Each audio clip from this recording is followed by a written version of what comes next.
Hello, everybody. Welcome. Legit, it was a lovely conversation we were having beforehand, and then Now stream we starts, and he's like, evil music. now we've got like the There. Sherlock Holmes broken like piano. Welcome to the underworld, where we'll be spending tonight and next week. We are still in the midst of it. My players are like, how are we still here? Well, they will find out soon enough. Won't they? Okay, let's introduce everybody then. We have Danny playing Arete. We have Deanna playing Argyra. We have Tessa playing Ephiros. I'm sorry. We have Josh, I was about to say Cal, Josh, who will be playing Demarion when he comes in, which will be very shortly. And we have Lauren playing Achlys. A new crew of people who might make it out of the underworld. At least hopefully one of them will, but you never know with this game. Don't kill my new friends. Some of them might have other fates waiting for them. So, our music that you are hearing tonight is being played through RPG Sounds, and I got my music from Pixabay.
Join us. Why don't we do a recap? Who would like to recap last episode?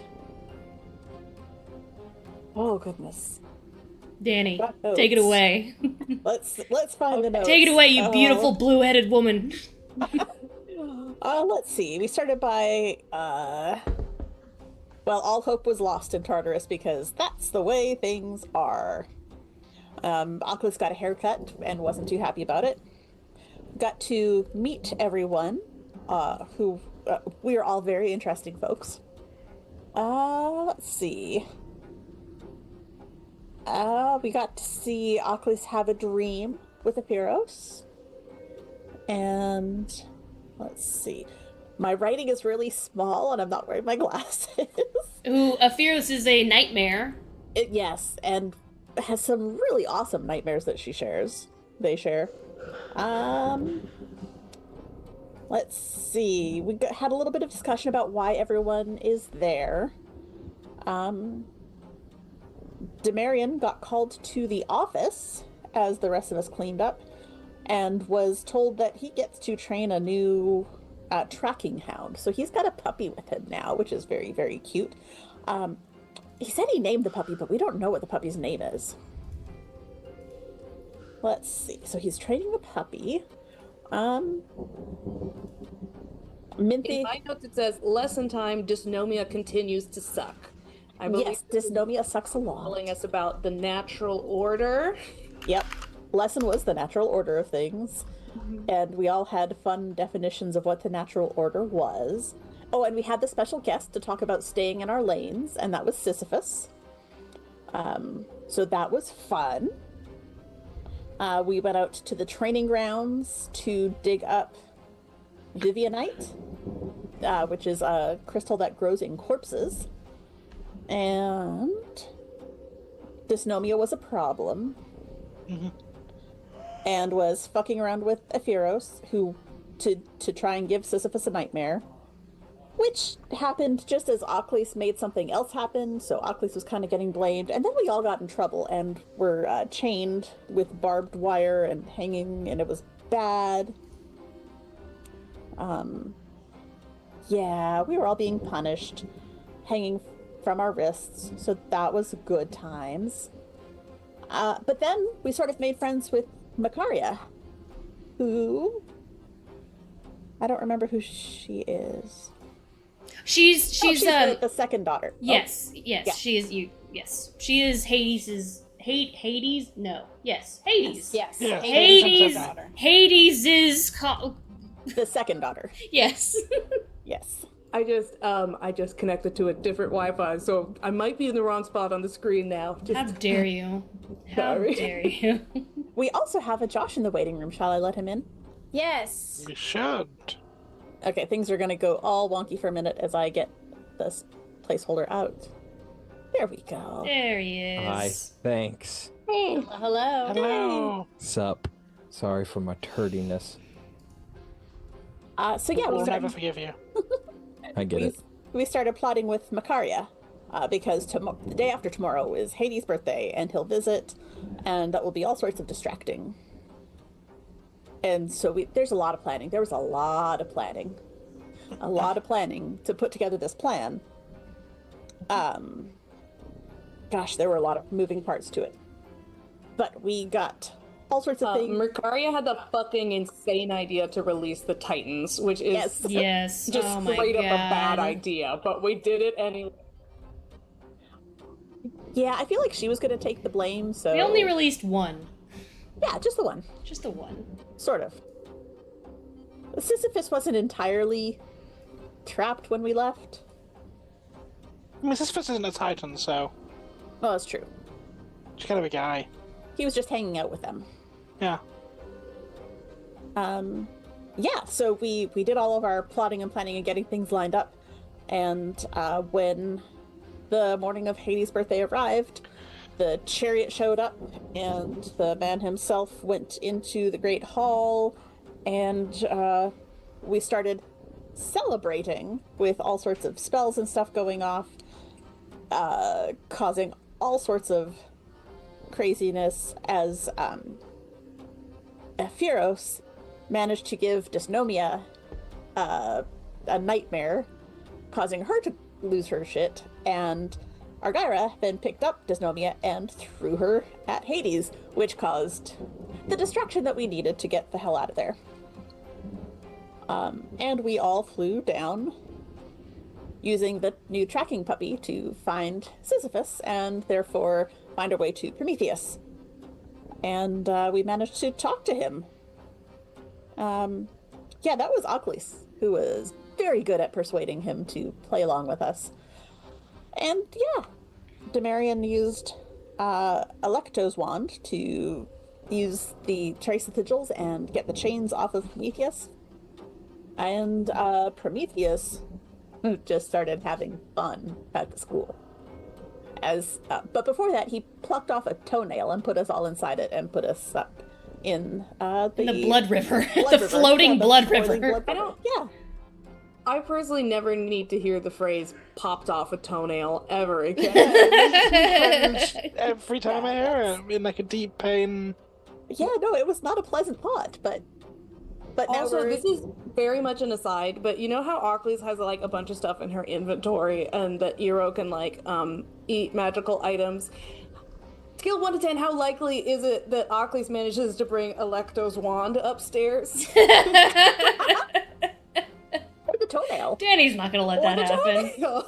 I think the toenail's too big. The toenail. The toenail's too big. She's totally gonna pocket a What? little wedge of toenail. Wait, do you want to eat the toenail? I don't see the issue. That's good All stuff. right. Fanfiction. And that is where we left off last time, from Tartarus on a toenail. I'm gonna go ahead and switch music out, because now we float upon the Phlegethon River, a river of boiling blood. As you drift down the river on this gigantic toenail, the heat around you radiates fiercely, and the thick, viscous flow seems to pulse with an ominous rhythm, like the heartbeat of the underworld itself. Steam condenses the air around you, making it difficult to see a few feet in front of you. It is dark, but you are out of the chaos for now. And I'm going to give you a few moments to talk amongst yourselves after that whirlwind that just occurred a few minutes before. Woo! We did it! I mean, I didn't have any doubts. I don't know about you guys. I believed in us the no entire doubts, no time. doubts. I Marion? believe we talked to Prometheus. That was kind of cool. That was pretty cool. It was. I Felt mean, kind of good to let him go. and like I mean, that was the easy part, right? Now we just got to get out of the rest of hell. Right. Do you have a plan for that? Do you know a back door? Do I know where I am, Danny? Do I even know where I am? So we discussed before that Achlys has not ventured very far past the river Styx, so it's very likely that you don't know exactly where you are, just that you're out of Tartarus. So there are some rivers that connect to each other in the underworld. The one you're on right now, of course, is the Phlegethon. And as you're all talking, I said, yeah, totally. I know where I am. Do I have any idea that like interacting with this river in some way would alert? Like, do I know if it's like, oh, somebody can hear what's going on in the river, or does it seem safe to interact with it to a certain extent? it's safe in that you can. It's not like Styx in that there are souls inside, but if you were to reach out and kind of hover your hand above the surface, it's very, very hot. It is boiling blood. Yeah. Guy is gonna say, we have done very well. I do think we have bought ourselves some time. I think we have about between 13 and 17 minutes before the squadrons begin to hunt us down. I am going to cover my scent. I do not know if you all have similar plans. Will I immediately die if I just take a quick plunge to cover myself in blood smell? Will you die if you jump in boiling water, Deanna? I don't know. I've not tried. You know what? Hey, you can certainly try if you'd like. Even if the answer's no, I don't die. I don't think you come out of this unscathed and is helpful to us afterwards. Yeah, I agree. I think two things that humans Guy- can't do, and one of them is surviving dunking myself in boiling liquid. Guy starts to go towards the edge of the boat, and Demarion is on his wings, and that just grabs him by the shoulder of a wing and goes, "Are you a fucking idiot? Do not dive in boiling blood." What? I don't know if I would define myself as a fucking idiot, but I do know that the squadrons will know how I smell and how to track me very, very easily. Okay. If Theros' did you- face switches we between have he wiggles a wand and he goes, "We probably have other ways to be able to cover our scent than dipping ourselves in blood." You know, I forget about those a lot. I forget about the wand thing. In Yeah. fairness, this is why you upgraded from an idiot to a fucking idiot. This. Thank you. And he legitimately pats him on the shoulder and says, "We've all been there." The puppy walks up to you, Argyra, and as if it's trying to tell you off as well. Yeah, good dog. And he gives him an invisible treat. And every time, this dog is very confused. He expects a treat. She expects a treat. One does not come. Argyra, she's gonna very, very gently, very slowly, giving lots of opportunity for Demarion to stop her, is just gonna go for that thing that you do to dogs where you take their whole head and you go like, As long as you don't make a move to hurt the dog, Demarion will not stop this. So, this is a noble beast. so do we Takes use? his ears and wraps them around your wrists. Pharos, were you gonna say something? Yeah, as a guy was talking about all the different hunting packs coming for us, if Eros' face switches to every single last member of every hunting pack Agairos has ever seen, and then switches to Agairos, their skin boiling and blistering, Oh God. or switches back to Pharos. Sorry. No, that's useful. It really helps me, envision. And yeah, those would be the ones, pretty much. What they just went through would be the ones. There's a lot of souls and people and fears. And face switches to people you've not seen before. Just people in this layer of the underworld. Achlys just stares at Effie. Go ahead and everybody roll me a brains check. TN 8. Dice would be important for this game. I really would be. So I We all got a forgot. 6. Oh, I can do this on one more multi first until I step away and grab my dice. That's right. I'm not gonna. You guys will have to wait for me 2 seconds while I grab my dice out my bag. Brains. Effie, Fun. you would be amazing. If you are a director for horror films, you would be the best.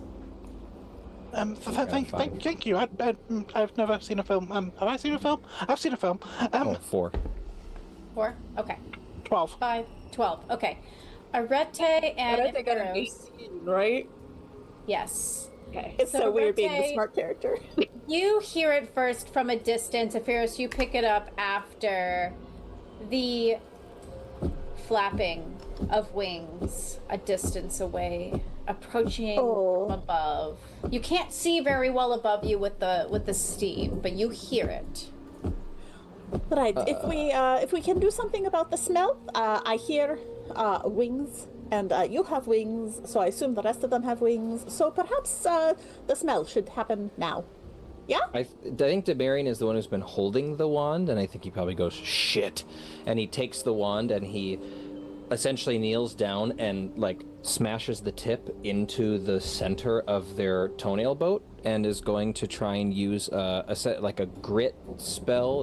This is a spell of protection, blocking your mind from being. So I think he's trying to put up a protective bubble of just Ooh, I like our that. stuff stays in, does not go out. And then I would like to camouflage that. Oh, love it, love it, love it, love it. Okay, go ahead. So you're doing a protective bubble. Mhm. That will be, let's see. I think probably grit. Ooh. That's usually protection spells. That was my thought. Okay, yeah. Grit. Again, just like a bubble of, again, like his intention is our stuff, and whether this is, I think the thought is he's probably trying to put up a, like, just about everything of ours, whether this is noise, whether this is smell, whether this is, anything else, like, and we'll stay in. It may also not blind us necessarily, like it might limit some of our ability, like we might now not be able to hear the wings, like, but I don't know if he's advanced enough to make a two-way barrier, but he's at least going to try to stop our stuff from getting out.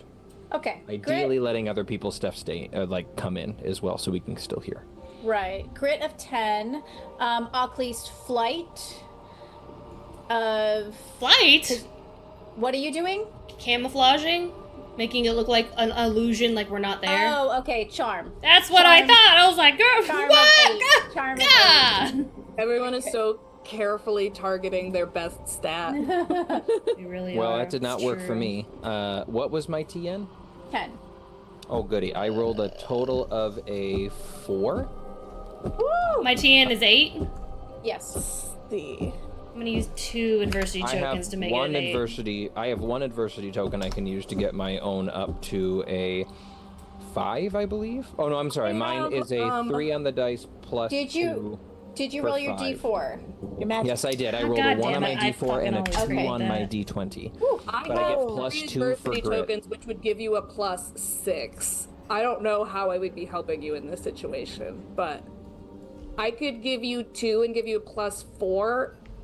Would that be enough? Would you have an adversity tokens to bring that Yeah, up? I have. So I can get myself to 6. My dice rolls plus Okay. my grit modifiers get me to a 5. I have 1 adversity token to get me to Okay. a 6. So I And need then I can give you 2 4 adversity tokens to get you to a 10 because I have the loyal thing. Yeah, I'm going to go ahead and So- say the reason this doesn't go well is because I used the other person's wand instead of my own dog whistle, which was stupid. But so I did that, and I will spend my adversity token. And then I think I'm getting, you said 4 total, 2 adversity tokens, 4 total from... Yeah.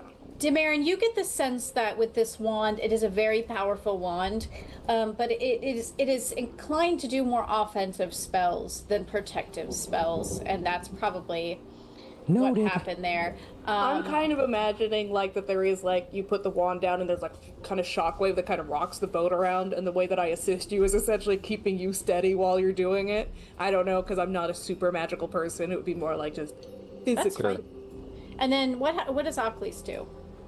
I am going to illusionary magic. The blood is gonna kind of like go up over the bubble and form this illusion where like it kind of like flattens and it looks like just the regular flat boiling river. Okay, and what did you roll? I rolled a 7 and I used 1 adversity token to make it an 8. Okay, so you're all working to hide your boat. The flapping of the wings above you draws near, hovers above you for 20 seconds or so, as if the person above is patrolling, before circling back and heading back from where they came.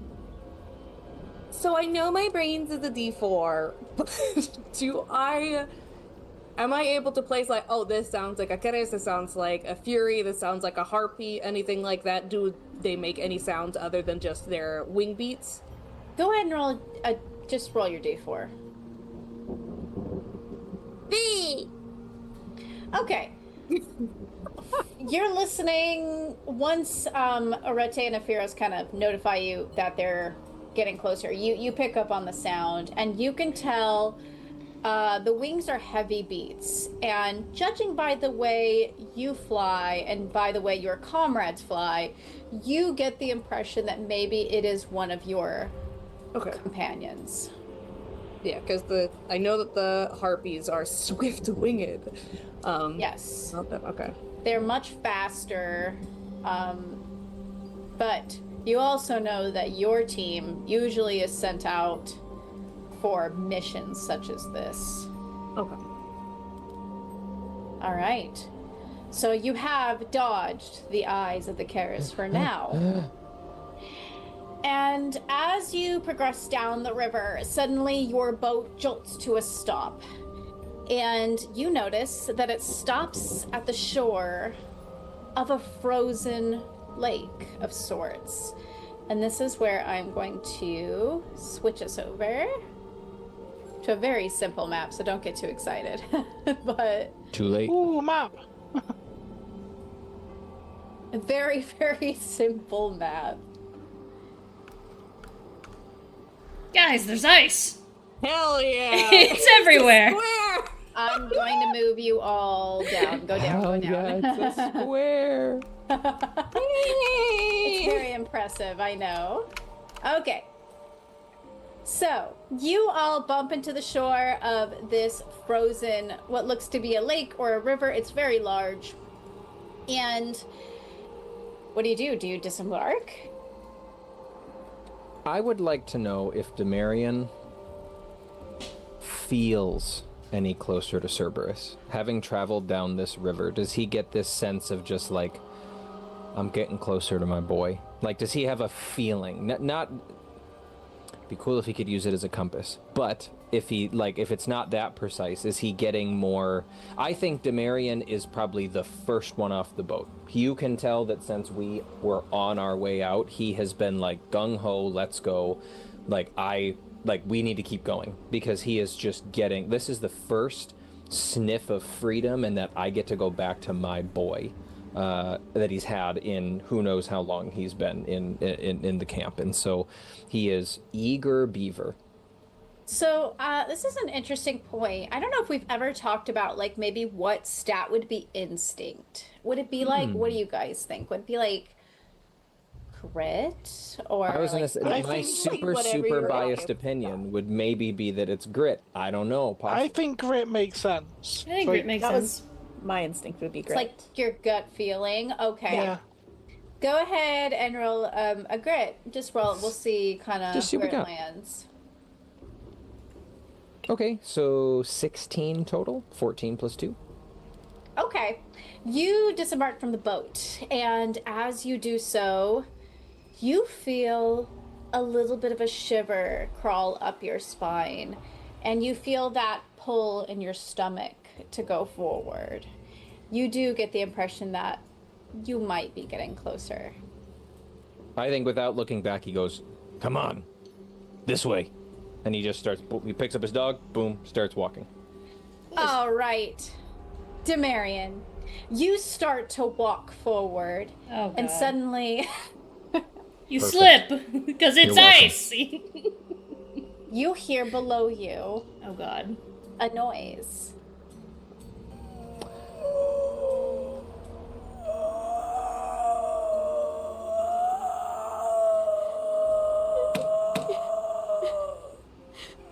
Thing's got some lung capacity.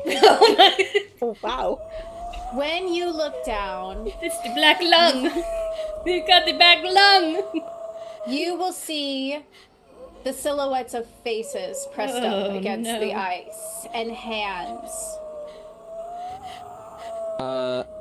Demarion, notably, does not look frightened, but he looks like he is surveying a new threat. Surveying a, what is this that's being put between me and my good Poochie boy? And I guess he's going to try to figure out, like, are these things pushing through? Can he see more of them around him? Is this that lake from Lord Are of the they Rings up? thing where they're just everywhere? Are they where? What are you asking? Are they under the ice? Like They're all, like- under the ice. Like, it's like pretty thick ice, but you can see the faces pressed up against and the hands. I was about to ask, how thick does it look? Like 5 inches, I think. Hey, Headmaster, how thick is it? Right, How thick? Can please, slowly, how thick is it? God. right now, while you're standing, there's only a few faces. But as you all disembark off the boat, more and more faces start to come on over Oh, we got the and move. get attracted. We get the move. Question: would you like to take your boat with you or leave it here? Wait, how can we? Oh, like sled? Oh, let's sled! Let's sled! I would Let's love sled! to pull this sled. Everybody get on. Oh, our Toenail's a sled now. Okay. And like maybe you use your wings. You know, in science, you know, like you like. Whew. I will warn you, the sled will be very heavy. Is that Ah. the concern that we have? Wait, Oh, you want us to take the sled? can I just carry it? How big is it? Can I, like, I want a Fearos to break the game here. I want a Fearos to just make a bunch of copies of themselves, and all of them are just giving a little push, except when you get 40,000 of them in a row, it's just like... It's just like an assembly line. My son can't really move, and their faces switch to each and every face crying underneath the river of sorrow. Can we enchant the boat to make it light as a feather? You can certainly try. I would like to but do you're now that. going to be on a timer. Okay, I would like to do that. fuck no. No! All right. No! We're leaving immediately. I hate the timer. I tell Danny with my own words, I in real life don't like timer. I never like when it comes. And then, like, Demarion no. has not stopped walking. Demarion went, huh, and then kept moving. All right, Demarion, you're heading forward. He's just assuming everyone's following him. Everyone else, I would like to roll a flight. Oh God. TN 7. Great. Being a single-minded asshole has its Great. benefits. There's a lot of people who aren't feeling great here, so I'm in a fair state, which is wonderful. On Okay, my one that's of my not bad. weakest status. Oof. What's the penalty Okay. for fear again? It's -2, yeah? Can't I just fucking fly or something? Can I fly over this? Not yet, no. It's a good answer. The DC is 6. Well, no, I'll let you fly, but not right now because you rolled a 3. What number's the penalty for fear But again? what if I roll badly and I'm then looking, hold on, and I Tess. want to do something else? 5 more than the TN or less than the TN is what you're asking, right? Like that's a mega failure. I have either a 0 or a -1. Perfect.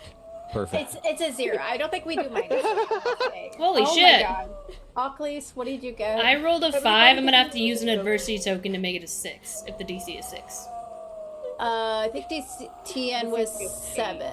It was 7? I thought you said 6. Oh, poop in my Did I say shoe. s- I wait, swore you wait. said I 6. think you said 6. Okay, if I said 6, then that's fine. Okay. I think You The- go ahead.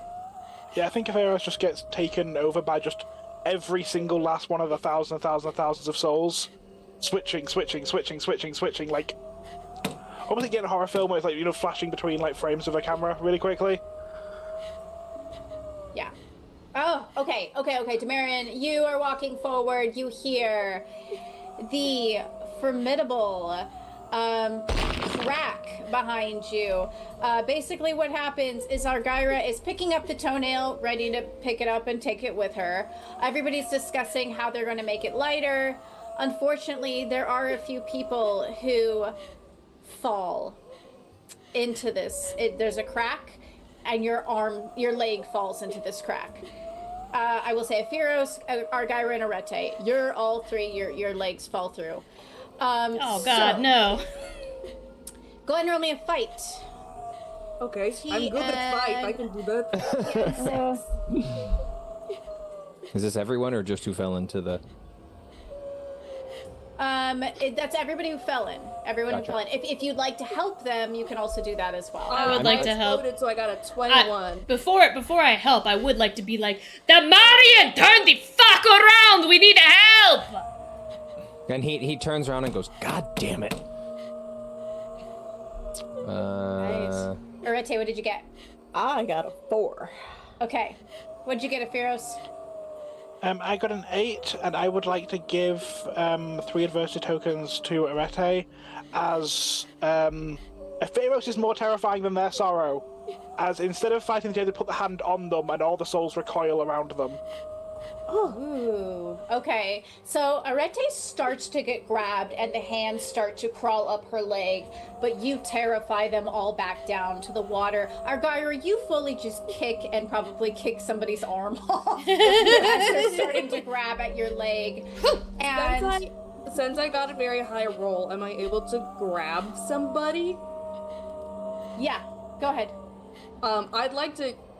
This is trying to do a lot of things at once. You can tell me to fuck off. Can I try to grab Arete and just like take off and go upwards? Sure. If the answer's no, I think that because of Demarion is turned around but he's far away, is prepared to try to use some sort of protection magic. And so if I see that guy is struggling with that, he'll probably cast a grit spell to again probably, I think, momentarily put almost like make a burst of, I don't know if it's like a bubble of just power that will try to blast hands away from whatever might be trying to keep guy down. If so, maybe this is based on the roll if it's struggling, or if you want this for flavor to allow everything that guy's trying to do. Well, because what I'm thinking, just because it feels very cheaty face for me to just be able to grab her, could I do another fight check to see if I can get her out? I Like, would is it say me versus the thing again. she's out now. Go ahead and give me a brawn check to pick her up. You would have to either pick up Arete or the boat. You would have to leave the boat behind if... Oh. Okay. Okay. Okay. What's my target? Oh, your TN to pick her up and fly up into the air is, let's go 7. Awesome. I got an 18. Okay. Cool. All right, you pick Arete up and fly into the air. The rest of you are on the ground. You now know this is a dangerous place to be in one space at a time. So, what do you do? I would like to grab Effie by the hand and be like, come on, it's okay. We'll get through this together, alright? Hero responsive, thank you. Oh my god, you cannot make me cry right now. You cannot do this look, don't, come on. They follow Achlys. Oh my god. I think being ahead, Demarion will do his best. If anyone looks like they're falling behind, either he's going to try to provide like protection support, it's the same type of thing. He's preparing essentially a spell that will go and just put a blast of power between any hands that try to grab if anyone seems to be falling behind. Otherwise, if everyone's hauling ass, he'll lead and haul ass as well. All right, perfect. Where's your puppy? In my fucking arms. He's like, don't you carrying that dare, dog don't you immediately. dare That little mess shit with the can't keep dog. up, and that little motherfucker can't keep up with me if I'm determined. So I scooped that little girl up immediately. You all find seen that the from Big dog's Story, tongue yeah? is stuck to the ice. All right, Guy, Arete, you are in the sky. However, Achlys, Sephiros, Demarion, give me a flight. Give me a flight of 8. Light. I'm actually not terrible at flight with this character, which is a new not because that's my great at lowest flight. stat with Cal. So It's -2. Please, okay. Actually, no, I'm no longer. No, Achlys is holding my hand, so it's just a 1. Just a 1. Okay, okay. They're no longer alone. So I would have to use all my adversity tokens to hit the 8. Oh my god. Okay, so oh, go ahead. I want to help, but is this there we just go. trying to That's speed right. them up, or Yeah, I'd be speeding them up. We're moonwalking on the ice. can I use a magic with my flight to, like, because our wands are unlocked, because we got them Yes. unlocked, to maybe like cast just something to speed them up, like make their feet go a little faster. I got a 7. You got a Like 7. get little wings on their feet. Very gracious. Yeah. Yes. I will say though, because they failed the roll this time, you might be able to do it for the next time. Okay. Yeah. Okay. Because I would say that it would lower the TN for them to get across, Gotcha. basically, next time, which Okay. is good. But for now, unfortunately, everybody is broken through. I believe the TN was 8, and nobody reached that number, correct? Yeah. Okay. Oh, I got 7. Okay, so as you are kind of walking across quickly, what stops you in your tracks? Like, what makes you stop and the spirits come up below you? I feel like for Pharaohs, it is just that constant, because of what they are, is a constant switching into people's memories. So each soul that grabs at them, a Pharaoh switches into, like, whatever caused them sorrow. Maybe it's their, like, lost mother, maybe it's the son they let die. Maybe it's, you know, the neighbor that killed them. They're just switching constantly into the faces that caused all this anguish and pain. Yeah. Every now and again, Achlys grabs them, and they might switch to Achlys' like mother or to Hades before trying to switch into like Aero or Maris or Cal. And I imagine that slows them down, which then Yeah, Demarion, like after being anchors. told, yeah, I think like he's actually trying to help them, or is like willing, to, very begrudgingly, like trying to get them to keep going, and I think that just slows everyone down enough to get. Right, and with that pause, just the overwhelming amount of just grief and lamenting that's happening below you, they start to try to pound again to bring you under. And again, you guys, please roll a, let's see, a fight. Can I react to similar to what I was preparing earlier to do with grit, or do you want me to roll fight first and then react appropriately? Go ahead and roll fight first. I'm going to give Argyra the chance, since I gave Arete the chance to react, which will affect next turn. Argyra, would you like to do something to help them now? Because you guys are watching from above. So they're basically the hands are coming up through the ice to grab them. And you watch Demarion get fucking grabbed by the back of his collar because he rolled a 2. Ooh, okay. I rolled an 18. I crit. Okay, so Demarion, oh, go ahead. Are these ghost things grabbing at them, are they tangible, or are they just like fog kind of thing? If one was stabbed, would it do anything? Like, even just dissipate it for a second? Yeah, I think so. Even if it was for a second, yes. Okay, I think I want to take one of the many, many weapons that I have on my person, and I want to just attempt to essentially, kind of like the way that you, like, cut through vines in a rainforest, just, like, slice through whatever arms are on Demarion. I don't want to buzzkill this because you're trying to help Demarion. Would you have any of those weapons? Would they have let you keep them in jail, and would you have gotten them back from jail? Because we basically went from being in jail to jumping ship to leaving immediately. That's true. I guess. Sorry. Well, do I have my weapons, Danny? I assume I don't. Yeah, that doesn't seem That's to make fair. sense. Okay, You have your brute wand. force.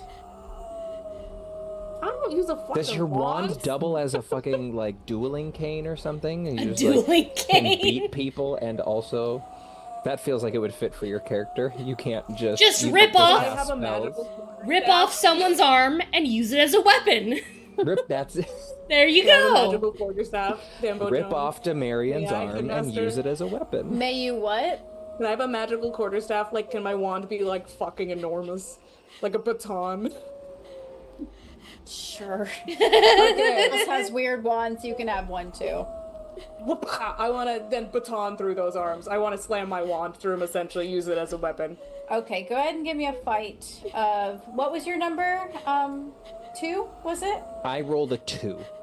Okay, so the difference would be, let's see. Oh my gosh, what was my TN? I don't can't think even- you gave one. I just said I got a 2, and I knew that was not good enough. I I think thought it I was 8. did. I was 8. Okay, so 8, 7, 6. So 6. So Get a my TN. TN is 6? Yes. Help. Awesome. Is this considered magical because I'm using my wand? This is just spiraling. Is it a Really spell? pushing it, aren't you? If it's not a spell, then no. I cast fuck your shit up. Let me think about that. Cast knife.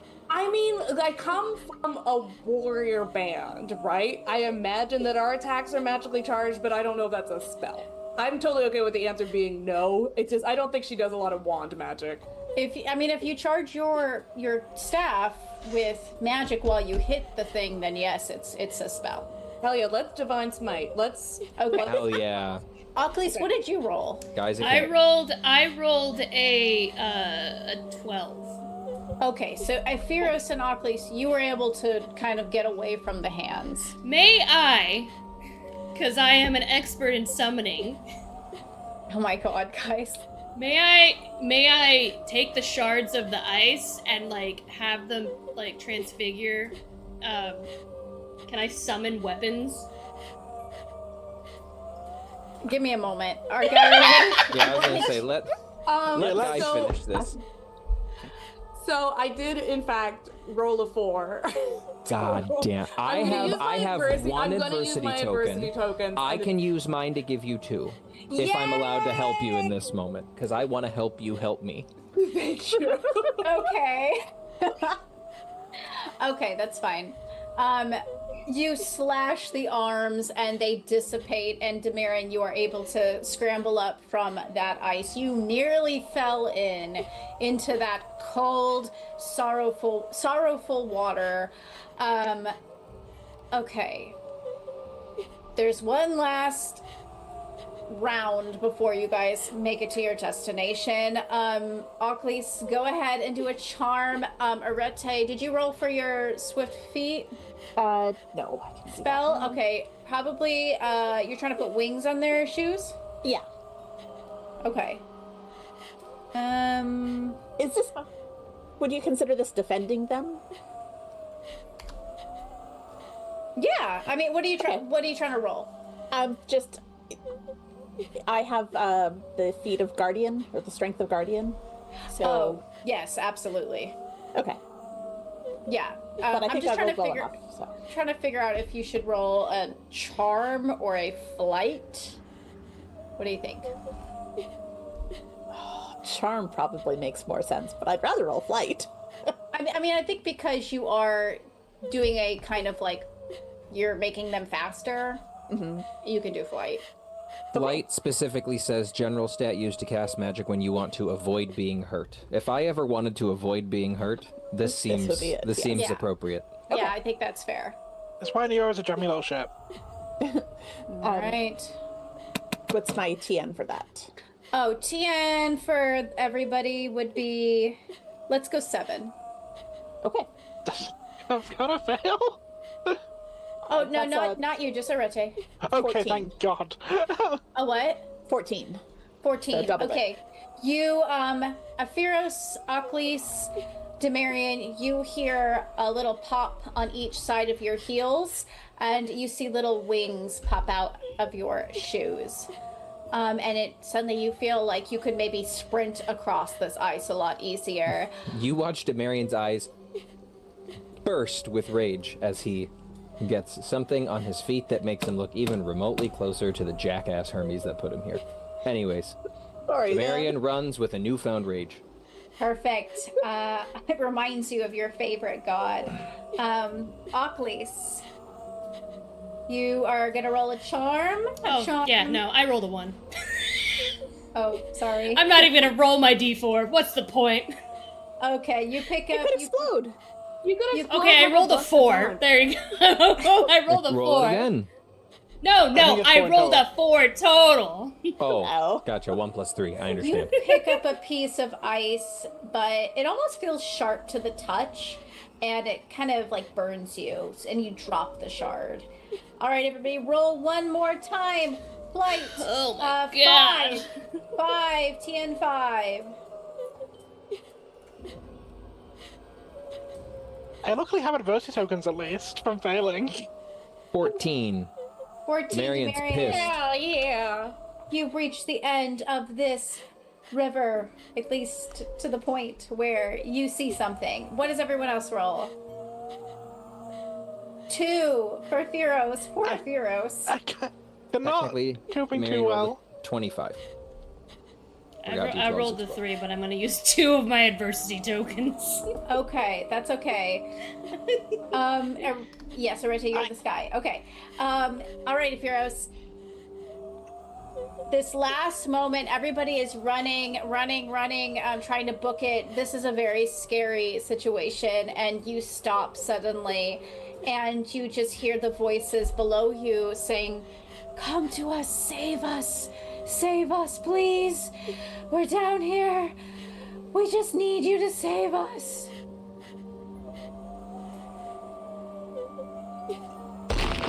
And the crack below you, fissures. I can't save you if I'm down there, so you're going to have to let me go there. Demarion rolled a 25 on his flight check. Can he attempt to react to this? Or are we going to let Aphiros react to this first? Aphiros probably first, since Aphiros' pronouns, are they, them? Depends on who asks. They are a dream and a nightmare, whatever is necessary for that given second. Okay. And how do they react to this? First up, Achlys, what trauma do you see as Aphira switches to a fear? A fear? Yeah. They're touching you, so Eero's head severed from their body and rotting like the rot that took their grove. Why am I part of this? Because it's a fear. That is a fear of Achlys, is losing Eero. And then after that, Malphas stamps over and their bird feet crushes Eero's body down into the ice. Before the sand, I'm going to request to cast a spell as my reaction. Okay. And the sand pours out of Aphiros as they simply say the word sleep to all those below. Okay. And I'm going to mind magic, so just... Go ahead and roll me a fight first, just Yeah, because sure. that is fight 8. 6. Okay, so you were able to kind of struggle away from the hands that are reaching for you. Go ahead and roll your mind magic, was it? Grit? Yep. Okay. Grit, Tien. You're trying to make them all asleep? Yeah. Ooh, okay. Ooh, let's see. Let's go a little higher. This sounds fun. Tien. 13. Can you do it? Okay. It's high. It's high. feasible. In the D4 explosion. Fuck yeah, over D4.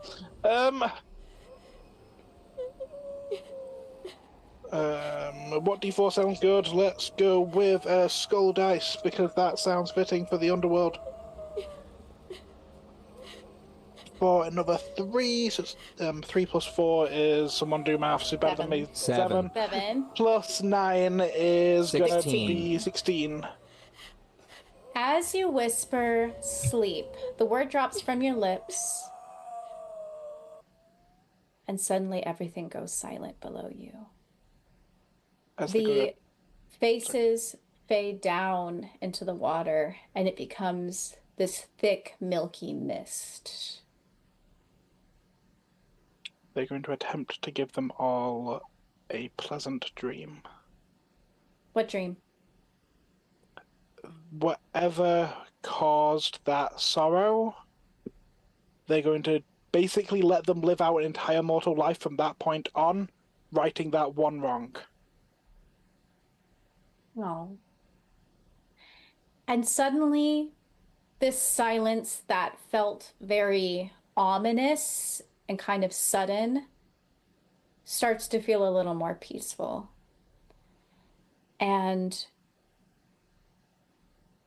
the ice is now solid. It's not being pounded on. It's not being leaned up against. And you all look up, and on the horizon is a city in the distance. A large city that rises up and stretches up against what might be the sky if this was a normal place. The city is kind of foggy and has a grayish blue color to it, kind of sheen. And I take it you're all gonna head towards there. After Demarion attempts to rip the wings off his heels, yes. Do we recognize this city at all? I would say that most of you, well, how many of you are familiar with the underworld? You can go ahead and roll me a brains if you'd like. Go ahead and roll me a brains. Try to hit 10. 3! 18. Okay. 19. Okay. 9. Arete and Ephiros, you know this to be the middle section of the underworld. This is Asphodel. And as you all approach, you see a sign that says, "Welcome to Asphodel Meadows. Leave all your struggles behind." I'm going to switch our map up. Is this a nursing home? You'll see. Of sorts. All right.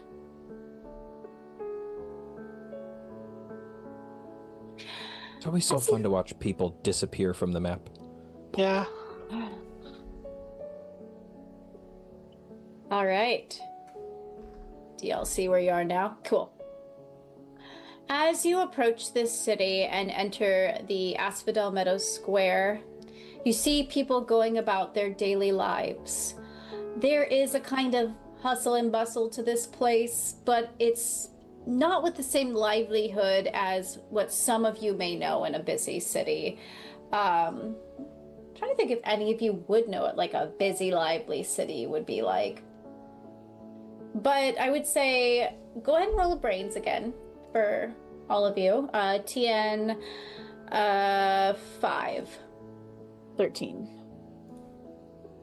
7! I exploded. 11. Okay. I exploded. I got 17.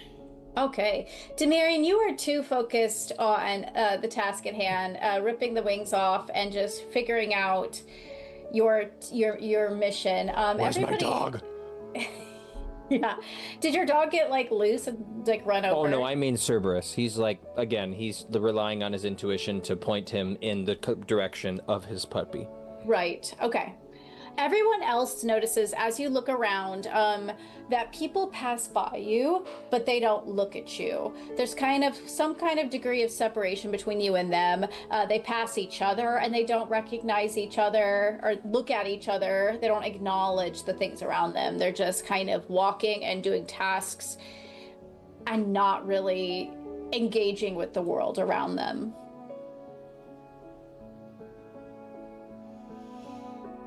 I don't think I like this place. There's something uncanny about it. It's too quiet. And The people are normal. This is normal. The people are strange. Usually they look at the hair. You don't see this down here. People don't tend to memorize things here. It's quiet, even for me. Demarian, your dog struggles a little bit to get out of your hands. It feels like too restless. He probably in response to that tries to calm it down in his arms and pet it and whisper quietly saying like, it's okay, we're gonna get out of here, it's okay. Like a muppet. Demarian. Sorry, I don't mean it, obviously. Do you have a firm handle on dog, excellent relationship, rapport, and I'm sure you already have this in mind, but I know that dog means a great deal to these squadrons. I think they are using it to hunt down certain things, so they might be looking for him specifically. Or her, sorry. Her. I am sorry to misgender your beautiful dog. She forgives you. But, I think he just lovely asked- animal. I think he probably turns to the dog and acknowledges that and kind of nods and I think he kind of knows like if he gets back to where he's trying to go and that's true, he's gonna lose the dog at some point, right? They're gonna track her down. I think he probably asked the dog like, you want to go or do you want to keep coming with me? P.S. He has the ability to talk to animals. Oh, okay. He has his wild speech. I can communicate with any animal species I have knowledge of. So everything he says to the dog is understandable to the dog and vice versa. But it's probably not a one-to-one to like English speaking, but dog emotion. The dog is going to look up at him. Let go, come with you. Fine, stay close. And puts the dog down. And the dog, a flapping pile of rolls, runs over to the little pool and starts to lap up water. Ooh, I don't know if that is a good idea. You should never eat or consume anything down here. Well, but if the dog is from here, it's less of a problem, yeah? It's not from here, per se. And it licks up. Well, it's and too late just now, so. Walks back over to the group and starts to sniff around. Should we try to ask one of these zombie people, like, how to get to the next level? Or... Yeah, how to get to has anybody been on this? For sure. What I was about to say. Maybe we ask who is in charge, or like, has anybody been on this level before at all? I haven't, so I'm not familiar with the what is glass tracking stair and stuff. What is tracking magic in this game? Tracking magic would be brains. Brains, got it. Okay. How much of my knowledge do I have for Etheirys about not interacting with people who have forgotten everything, for less of, you also forgetting everything down here and just kind of joining the endless field of reeds? Etheirys, you know about Asphodel, but you've never been, right? So... They've been to anywhere people have nightmares, so yeah, this is the one place they've never been. Right, this is kind of a mysterious place for you. It's quiet and it makes them uncomfortable. Yeah, you don't know a whole lot. You just know that this is a place where people do often kind of forget things and lose things. The longer they're here, the more you talk to them, the less features they have. More and more just sand and silhouette. Demarion, you're really good with, like, the protection I saw on the boat. Could you, like, protect our brains? Because it seems like everyone turns into glassy stare down here. Sure. And he takes his whistle this time and takes a breath and starts to blow into it, but surprisingly, it's like a much gentler sound than you would expect from a whistle that looks this brutal. And a certain number of runes start to light up across the whistle as he attempts to cast essentially a general mind protection for people here. Essentially everyone who can hear it. Go ahead and roll me a grit. This will be a higher roll because you're trying to basically modify everybody's brain in a way. Go ahead and try for an 11. And you notice too, as you blow on this whistle, nobody even looks your way. As I'm specialized in mind magic, can I help at all? Don't worry about it, baby boo. I got a 22. All right. All right. Everyone feels like their mind may be a little more hardened to the space around them. That is really cool. I know you don't, like, you should, I don't know what your plans are and stuff, like, if you can get your old job back, but you would be a really good, like, care of magical monster teacher, like, if you, like, want a job, like, there's lots of available jobs at this school that I go to that I think would be good for you. Demarion looks at Achlys flat and goes, "Do I look like a teacher?" You look like you would be really good at taking care of the animals, though. As you do that, he goes and just spits on the ground. Okay, just, a verbal no thank you would be good. Not in response to your statement, just as like I had something in my throat, I'm going to clear my throat and just spit on the ground in the middle of our conversation. Demarion is going to try to, again, I don't know how much you're willing to let this roll of, like, he doesn't, like, I think he's fully, like, his entire life is off of intuition. I think he's trying to figure, like, again, that feeling of, like, where's my dog?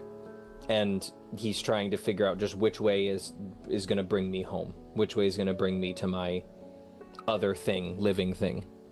All right. Cool. So- Got it. As you, Ooh, okay. Temerian, go ahead and roll a grit for me. Okay. Without magic. I'm assuming this is not a magic thing. Just straight up grit. Yeah, just straight up grit. Tien. Oh, Tien. The roll is already live in multiverse, so I won't change it. Just tell me. Okay. At least try to hit a 6. It's a 15. Okay. 13 plus 2. You're looking around this place and you realize that your instinct tugs you towards that middle building. Okay. It's a I large was willing to building. let it roll that if he failed, he was gonna go. It's this way. Come on. All right. Temerian, roll me a brains. Tien, 6. Oh, I got a d6, so let's see how this goes. Ooh, it's a 5 on the dice. I will add 1 adversity token to make that a 6. You make your way towards that middle building. You start to cross the steps and you notice your dog's not with you. God damn it. of Then he course. starts to look around for his dog. Okay, go ahead and everyone roll a brains. God damn it. This dog's getting in my arms again. 2. I did not find the dog. It's a 1. 2. 5. Brains, yeah? Yes. Tien, 5. Did anyone roll 5? I rolled a 5. Okay. That's a 38. I rolled a natural 20 and an 18. Jesus Jesus. Christ. Lord have mercy. I Okay. think Guy is pretty busy. Arete, did you also fail the check? Oh, yeah.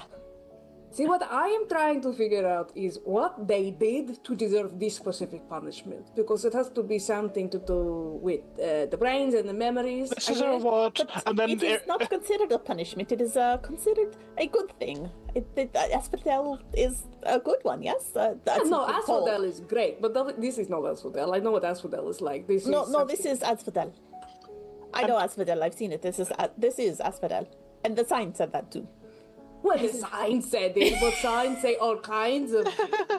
Right, but I have visited here before with my mothers, and it was a very brief visit. But yeah, this is Asphodel. This is where they go. This is what they have told you to look Did forward it to. used to be a beautiful silver meadow? No, Oh no. Oh No, it's no. it has always been what it is. Let's look for that dog. Dog, where's the dog? I just look at Arete and I'm like, I think that it's starting to sink in that they all lie to us all the time. Oh yeah, they lie all the time. Everyone lies. It's terrible down here. And maybe we just give Guy some space. Space seems the kind of thing for the guy that they would be Yeah. really for that. You think, or that, Yes, I think Guy needs just a little space. or maybe we find something sharp and give it to them to make them happy. Oh, perhaps a sword or a really big fork. Oh, I like the fork idea. They have to have it. There's got to be a cafeteria that we're going to pass through. Yeah. All right, let's go. And I'm gonna hook my arm with Arete and a Furos, and I'm just gonna be like, down, down, down the road, down the witch's road, as we skip towards the door. Argyra is just standing next to a wall, looking at the wall for the foreseeable future. And if Firos rolled a 38 to find my dog? Yeah. While you're all skipping around and staring at walls, Aphiros immediately sees the little lumpy butt slipping into the door of the building as somebody's going in. You see the dog also go in through that door on the left. Very few things have fear here. So I don't think they see it, I think they just know. Very few things have enough thought that they can latch onto. And as they are deeply uncomfortable by this place, a sand copy follows everyone. Are they just turning into a puddle of sand? Yeah, it's a faceless Can I just puss. put That Can I just put Effie in like a bag and carry her around in the bag? Her little A little mushy still- self. They are still shaped like a person, although they've lost any distinctive features. Their outfit has no identifiable traits. They're just a silhouette and shadow of sand. But each one of you has one following, because being alone here is to forget everything. You know, And they are desperately trying to keep everyone sane. As the last bit of their body picks up the dog, and instinctively, because of who they are, does cause fear, but they are trying to calm it with sand, trying to just spew as much Oh dreams no. as possible.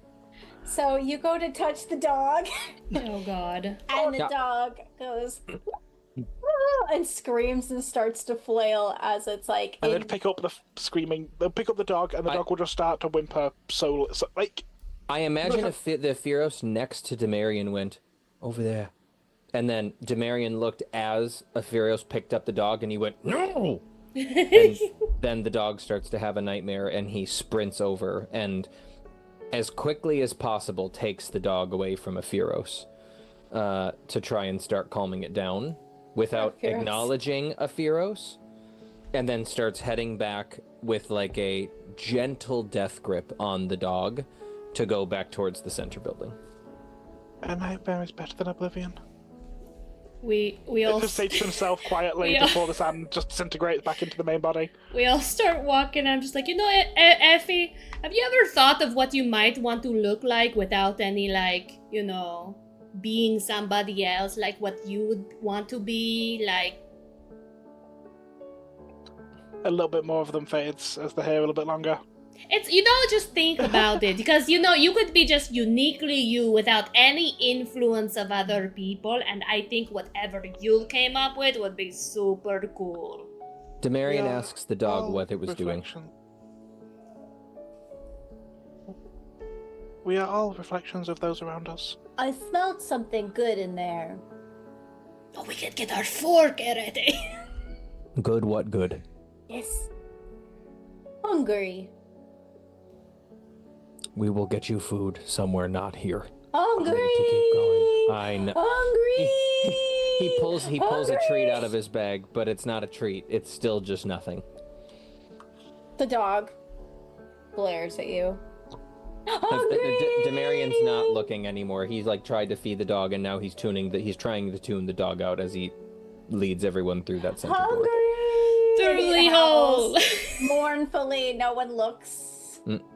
The A s- sorrow is a left. small- A small bit of sand will whift into the dog's eyes as they dream of a feast, as they're slowly put to rest.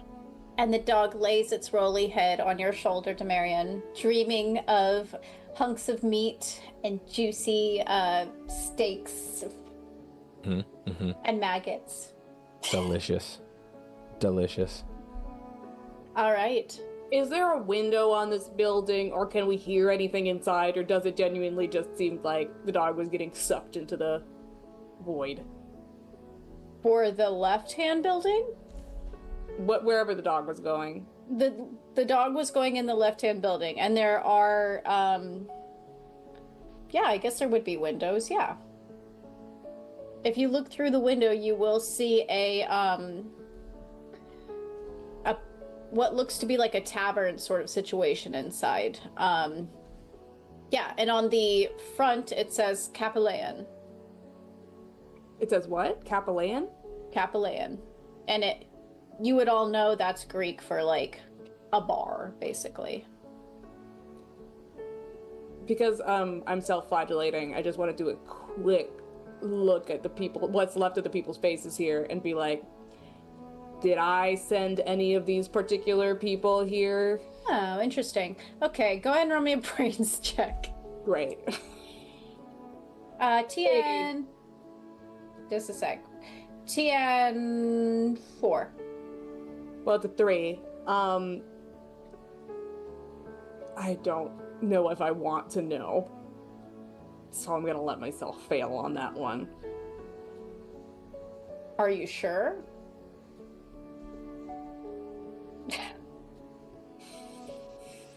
I can give you verse tokens if you want.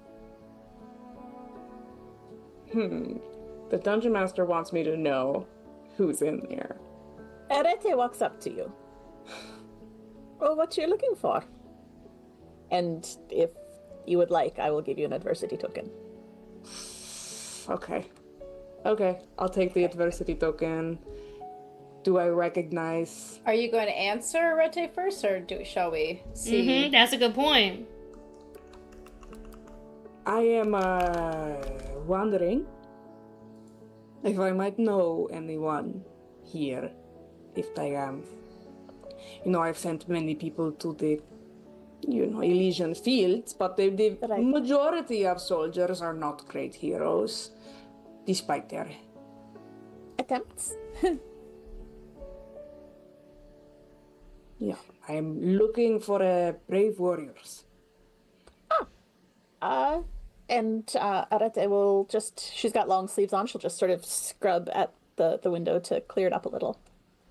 You scrub at the window so Argyra can look through a little clearer. And Argyra, you scan along the Capellan. There are people drinking quietly to themselves in this small bar area. Your eyes slide from the right to tables along the bar, and to the left, your eyes stop. There's a table with a collection of 4 people in it. And they're leaned forward a little bit. It's very strange that there are people sitting with each other, drinking. And suddenly, across the space, you meet eyes with a young man. Muscular, young, tall. A soldier that you recognize. But the strange thing about it is, not only do you recognize him, you meet eyes.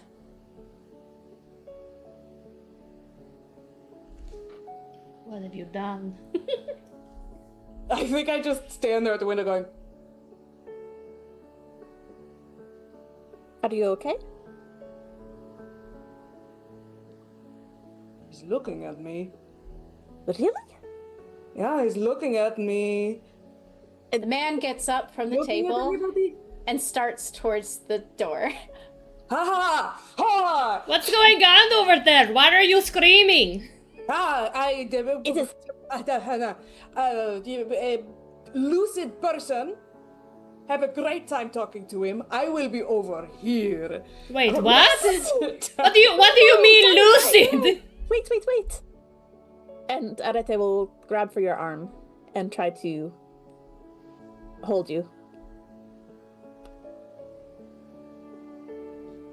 Do you know his name? Huh? Do you know his name? Or just his face? We usually Is he- judge by deed over identity. It's sort of, you watch the battlefield, you see who is especially, deserves to have the moment of glory of dying for their cause. Okay. Memory might help him stay. You could help. Oh, no, I mean...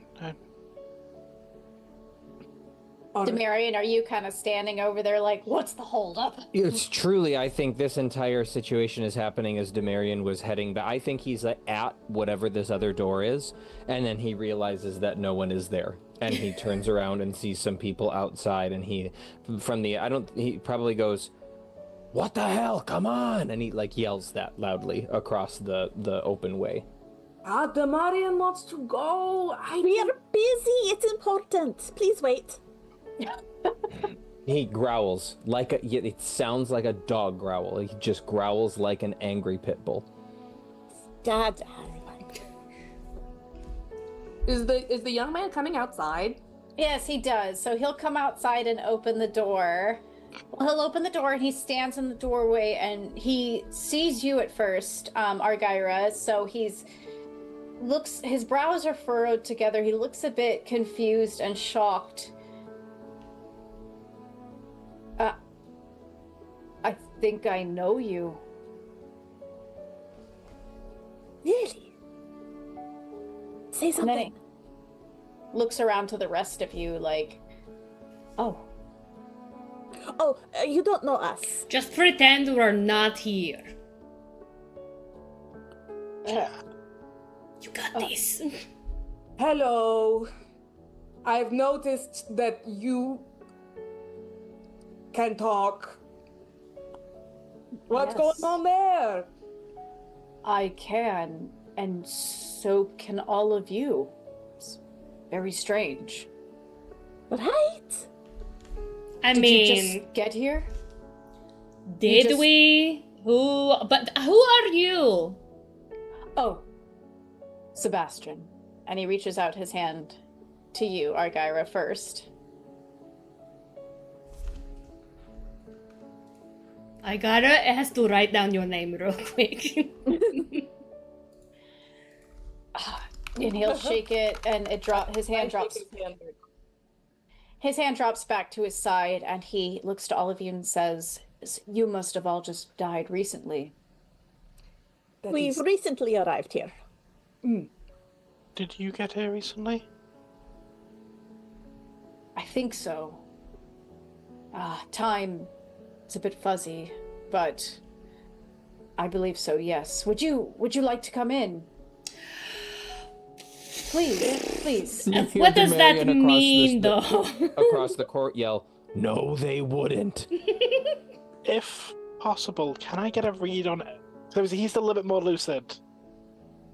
Okay. Does Go. Pharos get a read on any of his past? Can a Pharos look like anyone from What his war life? did this fucker die as well? What? I didn't hear what you said. What? Which one? I heard what you said, Aphiros, and we can roll for that for sure. Oh, Guy, yeah. what Sorry, did I'm you- lagging a little bit. What war did he die in, or what battle do I remember? A most recent one. Yeah. Yeah. Sounds good. We're not gonna get too specific. No, there's so many battles, I feel like. But yeah, a fairly recent one, I would say. Aphiros, go ahead. Are you trying to get a read on what kind of person he is, or are you No, trying just- to... Because Pharos consistently switches people's memories and their faces. And obviously here they are kind of just faceless sand. Oh, yeah. They want to see if they can turn into any of his memories. Yeah, go ahead and give me a grit of 20. I just kind Do of I- like stand just- next to Arete as this happens, like, alright, she's about to do the thing. We need to focus. Lock in. Get Do I ready get to my magic? interpret whatever the fuck is about to come out of here. Do I get a magic for that, for using my sand to try and coax out memories? Or is this a passive thing? They can do it naturally. I don't know if this counts as magic in your... Yeah. If it's natural, let's say no. No D4. I mean, I was allowed to charge up a weapon attack. I feel This is more of a racial instinctive. It's just their divine essence. Yeah.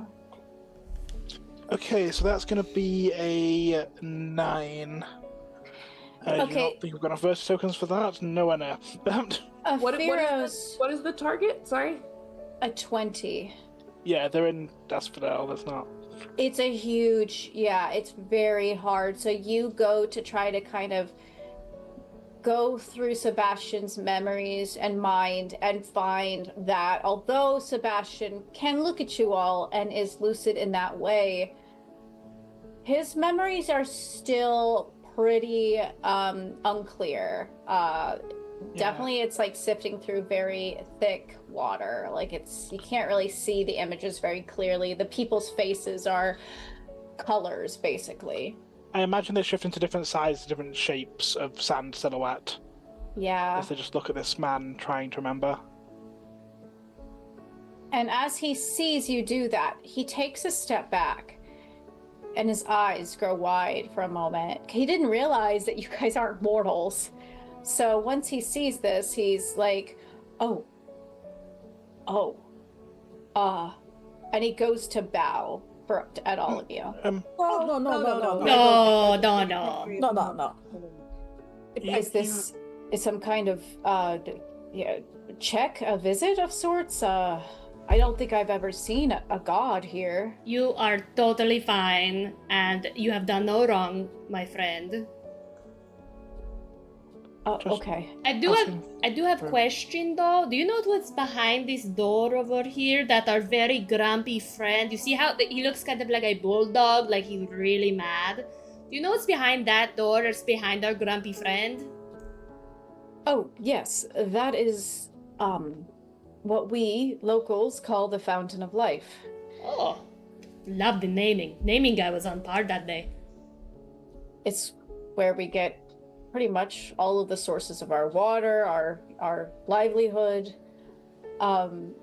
Again, would you like to come in with me and But- sit down and meet my friends? No, but They be able to come outside. Why? Are you afraid of coming in here? Well, do you know there's a lot about eating and of the drinking and of the going in the doors, you know. And also, our friend is very, very cranky, and he will not leave the Yes. door, and so he Eating must and- be watching us, and it's a problem. Drinking? The divine have rules upon interacting with mortals. Yeah. you wouldn't want to break the rules, you know. We like you. You're a good guy. Don't want to break rules. Don't want to get you in trouble. Don't want you to get in trouble, you You know. wouldn't get in trouble. There's no way that you will get into trouble. Okay. All right. I suppose I can go get them then. And he turns and he's still unsure what you mean by the eating and drinking. You guys are talking about these things and he looks very confused. Oh, and bring us a fork. A really big one. Thought you did not want anything to eat. No, I just we want don't, we just just want a the fork. fork. Like, you know, the ones that they use to toss these salads that are like, you know, this wide and like. Okay. Then he goes inside to go get a fork. I'm so glad you remembered. Of course. The Marianne. What? Why The is this building that you taking want so to go long? into is where the memory loss comes from, I think. What? Here? What? I think, well, I don't know, but he said that's where they get everything that they eat and drink. Do you Well, think sounds like it needs to be dropped off from somewhere else then, so sounds like the right direction to me. Do you think that it is cruel for these people to like not have any of their memories and just be zombies through here? Don't you think that is a little cruel? A lot of people carry a lot of pain. I can see that it would be nice for some. You know, there are things that I would like to forget. But there are things I want to remember, so... But you cannot pick or choose what you remember and what you No. forget. But I feel like pain makes us who we are and decisions that we have. Is there not some way that we could offer them choice so that if they wanted their memories, they could have them? It seems a little bit cruel to just take them all away. There are many things down here. You understand as well as I that this is not the place for fairness. If people don't have the coins, they can't come through. If my mother has a bad day, she goes slip and... That You is know, true. it's not fair. Guy, you seem very affected by realizing all the things that are happening here, and as it is not what you thought it would be, how do you feel about it? This man, I don't know his name, but I know how he died defending a friend who was injured. He put himself in a line of fire to make sure his friend could be safe, and he does not know that he was a hero. And it is not my space to like things or not like things or to say how things should be, but it doesn't feel right. That is not the hero's death that he deserves. Yeah, I suppose so. It is not what I thought that I was. I do not think it is what he deserves. No. Perhaps we could do something to this fountain that allows the people that are here to remember, or if they wish to forget, they may forget. This is beyond me. Big brain, I will inspect the fountain. The Who else has big brain in this group? Shall I think about him? Arete! Ephiros! The door opens and out come 4 people. Sebastian, which you saw before, the tall, muscular soldier, young man. With him, there is a little girl who looks about 12 years old. She's got a little brown ponytail. There is an older woman who looks like she's about 50. She's sturdy looking, mid-aged, blonde. And an old man who squints over at everybody, but you can tell even through his squinting that he sees you all and acknowledges you all. And he says, "So these are your friends, Sebastian?" Hello. "Yes." "Oh, greetings. Welcome to Asphodel. Take it you all just got here. You could say that. Sebastian said you all wanted to talk to us." "Yes, I think they could help us." Ooh, you need help? "Well, we're kind of..." And the little girl speaks up. "My name's Calliope, by the way. I'm Calliope." Love that name. "Thanks. It's a good name. That's Sebastian. That old man is Ammonius. And Althea is right here." And she goes to reach over and take Althea's hand. "And, well, I guess we can speak out in the open, since nobody's gonna really even care. But we're what you'd call... Well, we call ourselves the Memory Keepers. And that's pretty much because, well, we're the only ones around that we've found who can still interact the way we do." Do you know why that you are the only ones that can do that? And Althea, she shakes her head, she pipes up. "We don't know what's stealing our memories and our identities. We don't know what's happening here, but there is somebody who might be able to help us. And so perhaps you'd like to meet her. She is a very knowledgeable woman. The Weaver helps us get our memories back." And The Weaver? Arete, do you know a weaver, Arete? Well, I mean, one of my mothers does some weaving, but I don't... I don't think that she has any children, Okay. but she's just a lone woman, and she is the only other one we've found other than all of you who kind of shares our predicament. And the Weaver has been helping us for a little while get some of our memories back and just kind of try to solidify what we already have in there. I can already feel it happening to myself every now and again, and I can't even remember what I ate for breakfast 2 days ago. You can believe it. That is pretty common. Seems more and more common here, though, by the day. That is tragedy. What if it was like the greatest clam chowder bread bowl you ever had, though? And you can't remember it. Yeah, what if it was like your birthday cake and you couldn't remember? What's the point in living, right? I mean, remembering is what makes us us. And no one around here, well, they don't really seem like them anymore. Well, can you take us to this weaver? Perhaps this weaver can also help us with our predicament. Okay. Okay. Guy, what do you say? No, this is Deanna complaining. I hate playing a low intelligence character because there's so many checks that I want to do that I simply cannot do.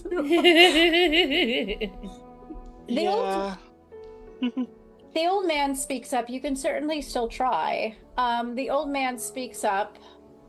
How do we know we can trust them, though? I mean, we just met them. What are you afraid that we will do? Well, The Weaver's a very important woman to us. We want to make sure that she's safe. She has been helping us quite a bit. What could we do to prove our not innocence, our friendliness? We have a dog. Good people have dogs. Honestly, it's better if you don't. I was thinking of telling you exactly who we are, but it might be better for you to not know, because I don't want you guys to get, like, in trouble. In trouble? What do you mean, trouble? Well, you know, like, we're not necessarily supposed to be here, so we don't want to, you know, get you in trouble because we're not supposed to be here. So there are a bunch of troublemakers. No. And you know what? Maybe you could say we are trouble. What is so bad about troublemakers? You know, when you think about it in this regard, there's an ice river with dead people underneath. They have absolutely no closure. There's Tartarus, where people get thrown into Tartarus. There's this place where your memory is going to get erased. You think we would do worse than that? Like this, we're trying to make this place better, honestly. Go ahead and roll me a charm. TN 10. God damn it. Does anybody have some adversity tokens they want to give me? I got 5. I have 3 adversity tokens, but if you could beef me up, that'd be great. I've got 3, and I'd like to make a request of what exactly I use it with. Okay. There are more people here that all have a connection with each other. I'm assuming this old man had a child. Ethereus will turn into him as Achlys talks to him as a tether to his old life.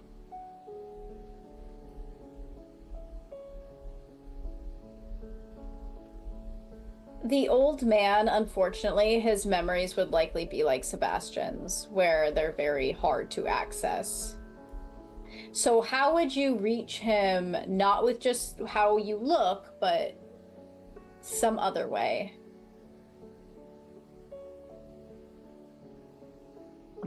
It'll be a cool way to do it. What if it was like a dream of what this place could be? What would a good dream that if, like, in Vera's? Just an idea. Yeah. I mean, Ephiros earlier, in reference to the dog, said a nightmare is better than not remembering. What if... Nightmare is better than oblivion. Yeah, what if they cause a nightmare where he gets to see this proverbial sun? Like, it's fearful. This is not going to be an awesome response, but it's oh my god, that was my son. That was awful. Oh my god, that was my son. Oh my god. Like... Okay, I'm going to do something entirely selfishly as, like, Tess here. Because this is... You know, Dark Souls definitely took this as inspiration, the whole Asphodel thing. But Dark Souls 2 is my favourite game of all time, so I'm going to steal something from Dark Souls 2 here. Okay. As the major philosophy of that is hollowing and you slowly forgetting your loved ones and everything you ever knew. And the main philosophy of the game, the only way you can stop that is to willingly cease. To die peacefully. You gonna kill this guy? No. Again? But in order to do so, you have to fight and endure and live. Asphodel is a field of warriors. Ooh, interesting. The sand flutters over all of them, drawing... It's murky and shaded. It's like looking at it through water and sand, but memories and figments of their life. Cuts on to all of them seeing the future here as they forget each other, forget the interaction here with us. Pulls back and offers each of them a choice to willingly accept mortality.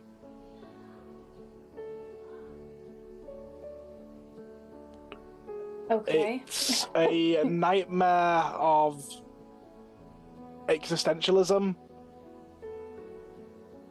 Of, is death better than just eternal nothing? So how do they step into this vision if they accept, or how does this work? It's it'll bring them back ultimately here. It's a vision, not a Right. But Epheros is asking them in this dreamscape,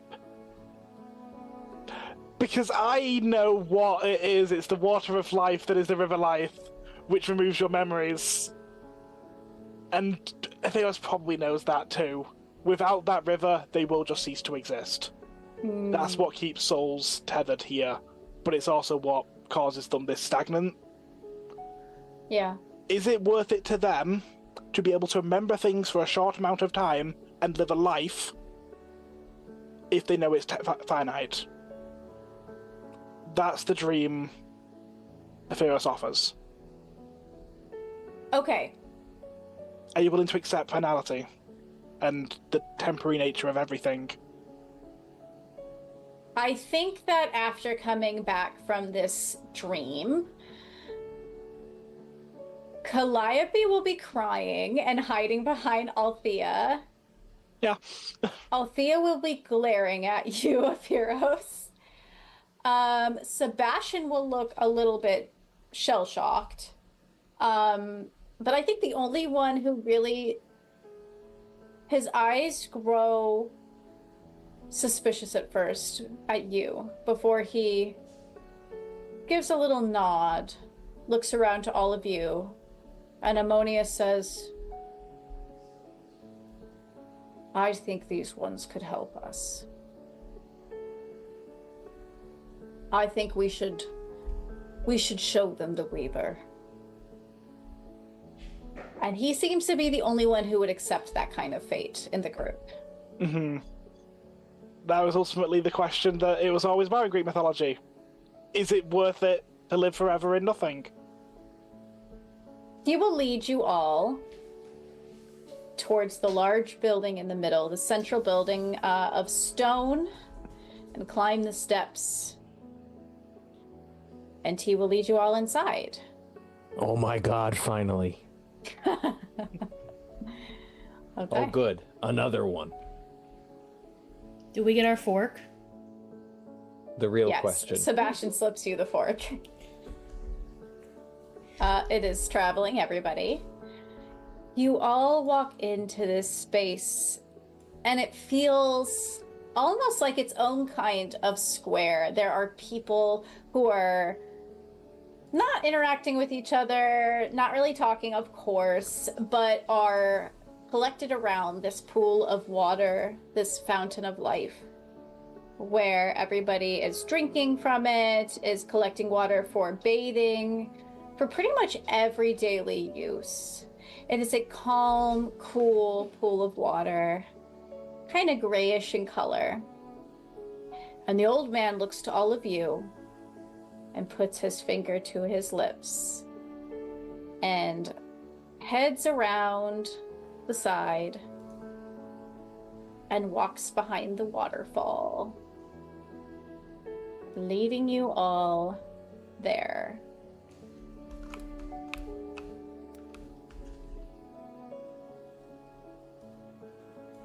All right.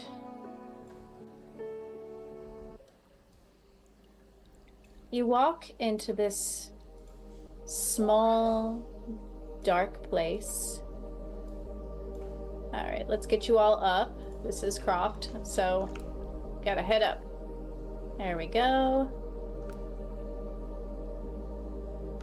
All right, you head into this small kind of hidden area, and Calliope leans over and says, "This is the Weaver's sanctum, so be respectful, okay?"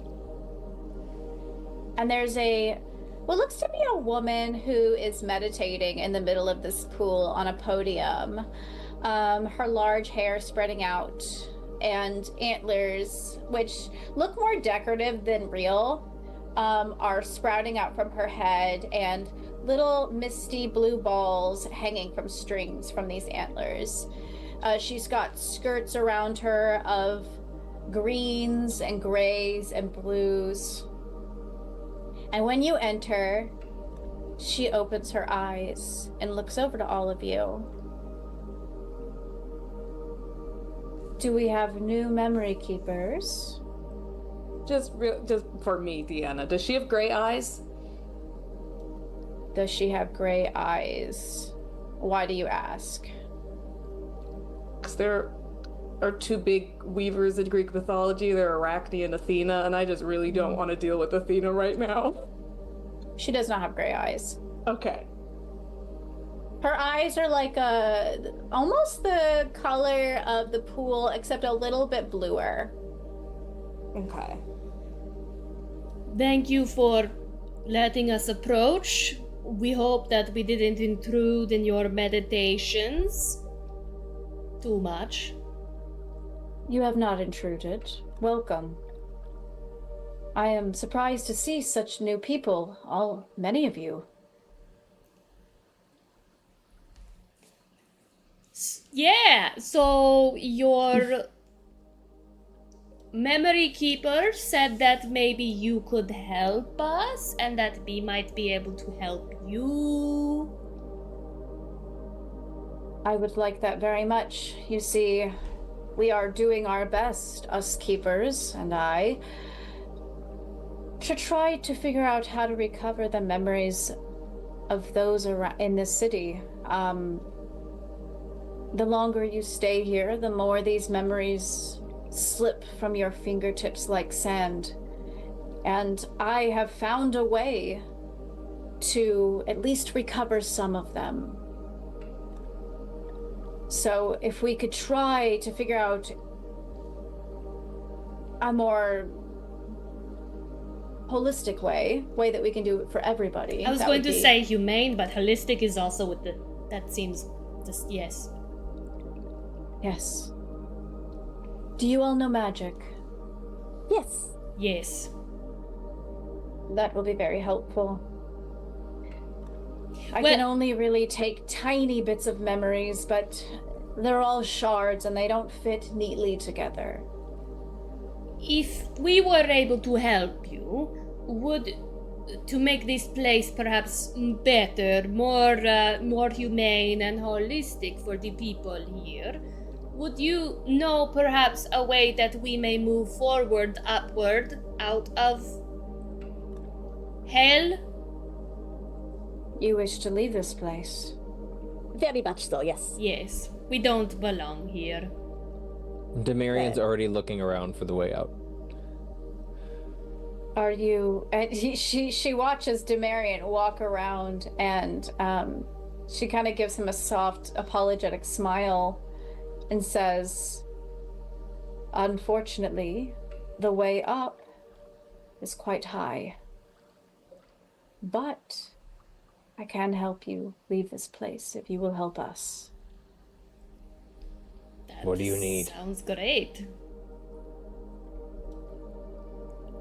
I think that since you all know magic, this will be very helpful. You see, our keepers, if you could find a way to recover their core memories, how they died, and bring them back to me, then we can see what is affecting their minds. If we can find the source of what's affecting their minds, then we can stop it. Do you have a lead of sorts that maybe we could, or a few leads, maybe not just one, but a few that maybe we may pursue?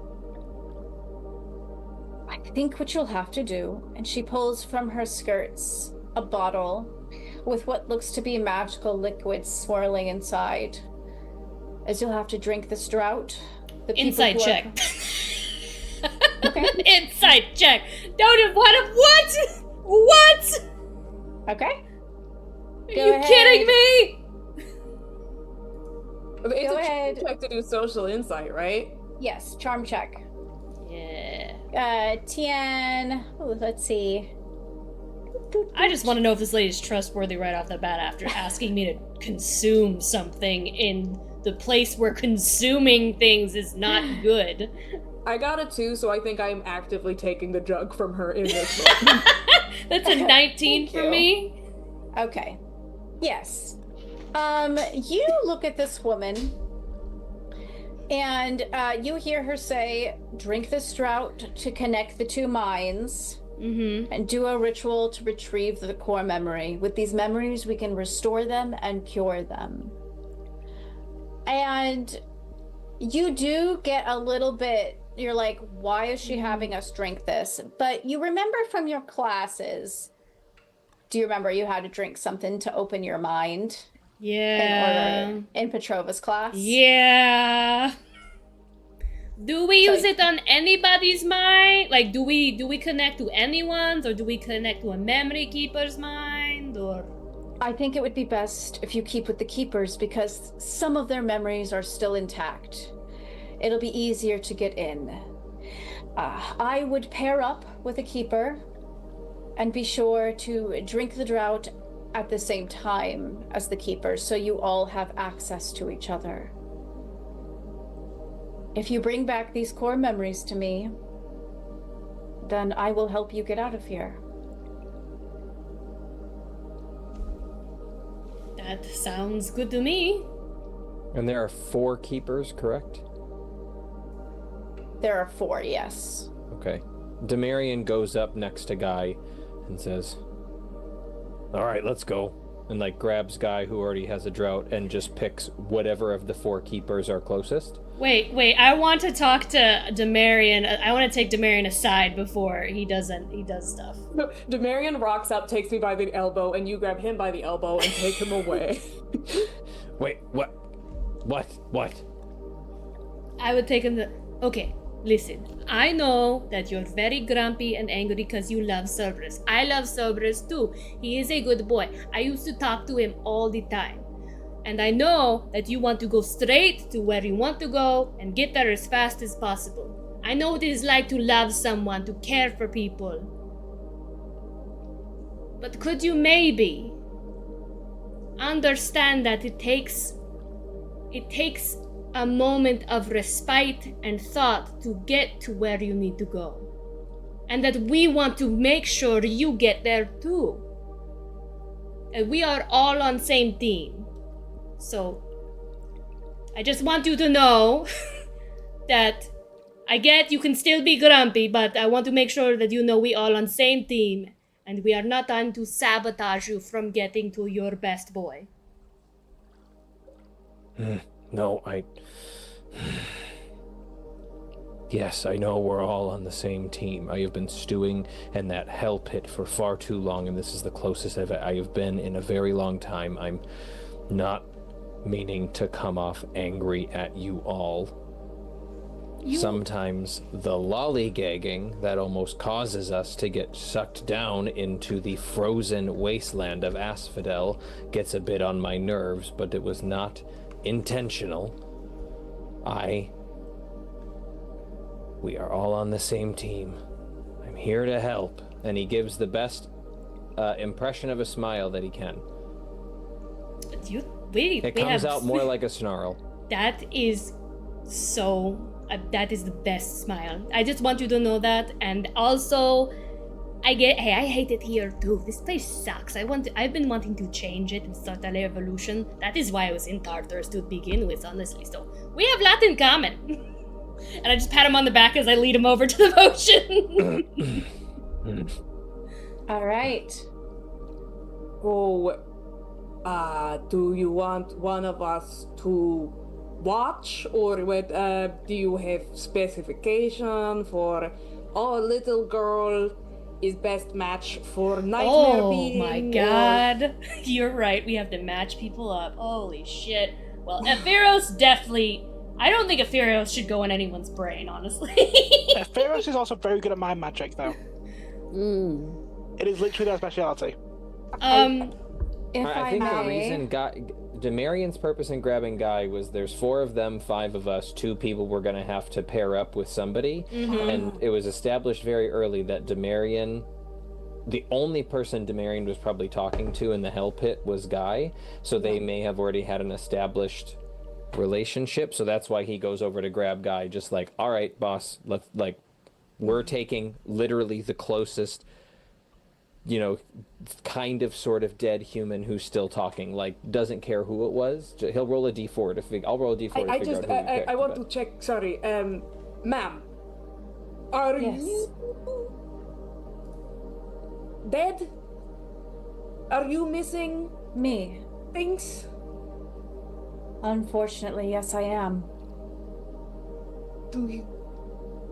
I think it is best you do these on the keepers, though. That way I can actually examine from the outside how to repair these core memories. Right. Okay.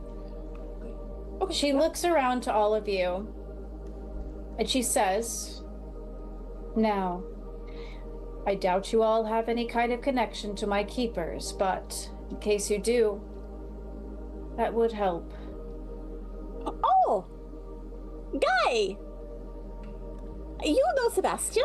I think, yes, we pair Guy with Sebastian. That is good Yes, idea. yes.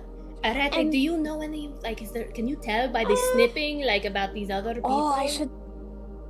Can I tell? Do you know what the people look like that you snipped the lives of?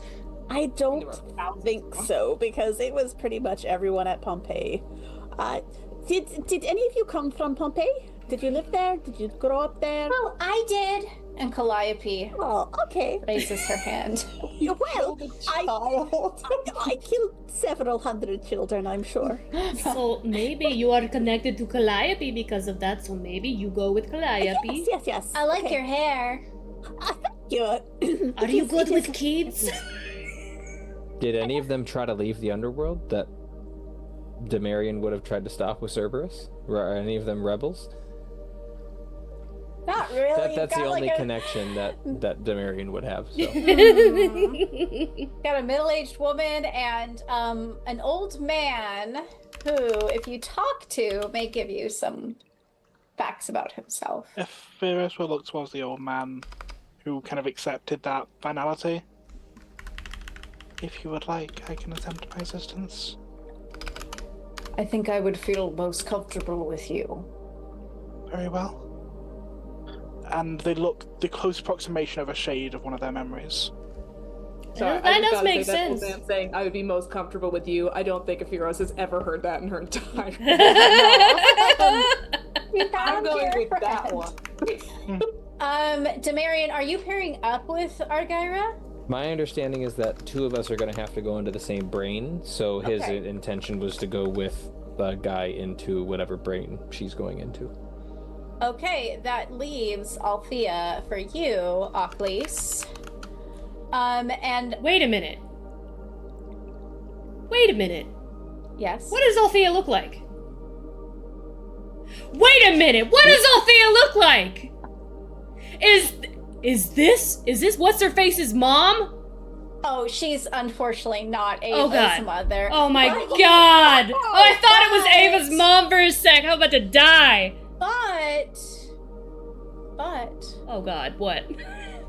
But you would recognize this woman. This actually. name sounds familiar. That's why I'm like, who is this? She is a woman who was on the shore of the Styx for a very long time and died poor and could not pay her way across until what happened? How did she get that coin? Hell yeah, we accidentally paired Achlys with the right person. What's up?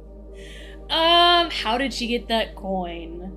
I like to imagine that Achlys could have, maybe this was a younger Achlys, where she saw some really snooty asshole corrupt merchant, like a Ronald Rump of the underworld, who's like, he's got a really big shiny opal, and she grabbed it out of his pocket and then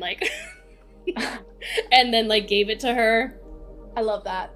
I think you would have probably enjoyed hanging out with her every now and again. She had a simple life, but she liked to tell you about it. You know, you do look familiar. You probably don't remember me at all. That is fine. That is normal. But you were really good potter. You you told me about how you put the pots in this inferno and it would like change and Was stuff. I was crafty, huh? You were very crafty, yeah. I mean, like, but you know, it is nothing crazy. You weren't like famous, but like really cool pots. I wish we had things to do like that here. I could be crafty and make pots for everybody and plates and beautiful pieces for. Well, let's try to do that then. I'll grab the gonna bottle go- for her. We're gonna go on break. All right, we'll see you all in a little bit.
welcome back, everybody.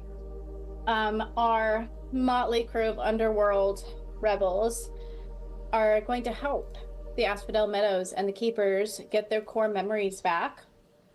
So we come back into the Weaver's Sanctum, and she will send you off, and she says to you, try to find a place that is isolated, so if anything goes wrong in the ritual, well, it's not affecting other people in the space.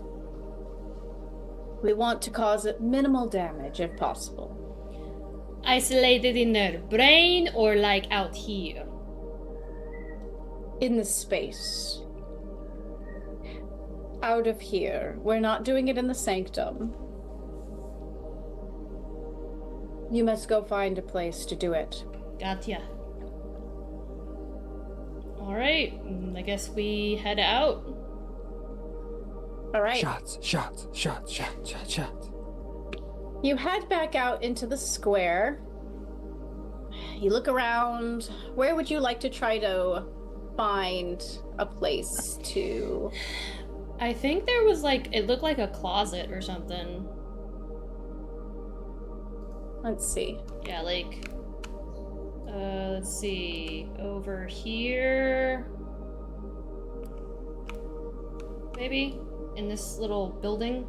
So you go over to this building, and it looks like an abandoned flower shop, or what used to be a flower shop. The flowers have now since withered and died, and there is dust on the door, so it is abandoned. You had me at abandoned. Let's get in there. Achlys, you go inside, and the inside of this space is covered in dust, and it smells kind of like rotten plants. Wood, exactly. But there's no one in here. So you close the door behind you, and I will say, since you, Achlys, are used to making rituals, what do you do? Granted, who it is, I am going to collect pottery from around the room. And it's a flower shop, so it works out perfectly. So there's probably a whole bunch of old potted plant or pots. I'm gonna throw the plants out of some of the pots, some of the smaller succulent pots for little teeny ones, and I'm just gonna make a little circle, and or maybe a Greek the Greek Omega symbol. Since this is the end of their life, right? So, connecting the end to the beginning, if that makes sense. So I'm gonna make a Greek Omega letter, and I am going to sit in the center of the Omega and speak in ancient Greek until the pottery begins to glow as if it's in a kiln and begins to kind of crack a little bit, and it'll just be like a wall of fire it'll look like I'm inside of a kiln. Perfect. This is specifically for you and Althea, correct? Yes. All right.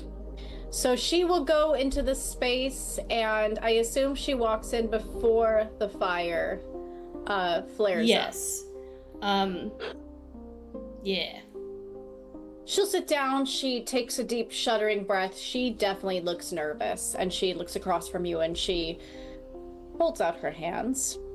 And Well, it seems you know me better than I know myself, so I'm entrusting you to this, but let's hope I come out of this the other side then. You are going to do absolutely fine. I am expert at ritual. You could not be in better hands. Okay. And do you drink the draught? Mm-hmm. And you pass it over to her, and she drinks it as well. And you both close your eyes and fall down into a deep, deep blackness. At first, nothing around you. Until you're gonna take it from here. We arrive at a small little brick house with a kind of like terracotta-y roof. It's a very classic Greek home with a courtyard in the center, kind of like a square. Nothing fancy. It's actually a little rundown with kind of like tattered cloth kind of billowing in the window. At first, when I first see it, everything looks very green. Everything looks very green around.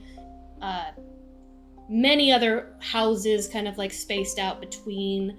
And then I watch as all of the green farmland begins to wither away, and it's almost like a dust bowl. Kind of like a famine has taken place, and the building still stands. All the other buildings nearby look kind of like abandoned, but this singular building, which I get the sense is her home, is still standing, and there is a kind of like a glow coming from inside the building. Althea has just finished prepping the carriage. She pats her horse on the side. She has a bit of a hop in her step. She's quite excited. And she heads towards the door, and she calls out, "You almost ready, Homer? It's about time we go soon." She goes inside. Oh, that man. He is always so late to everything. What are you getting distracted with now, Homer?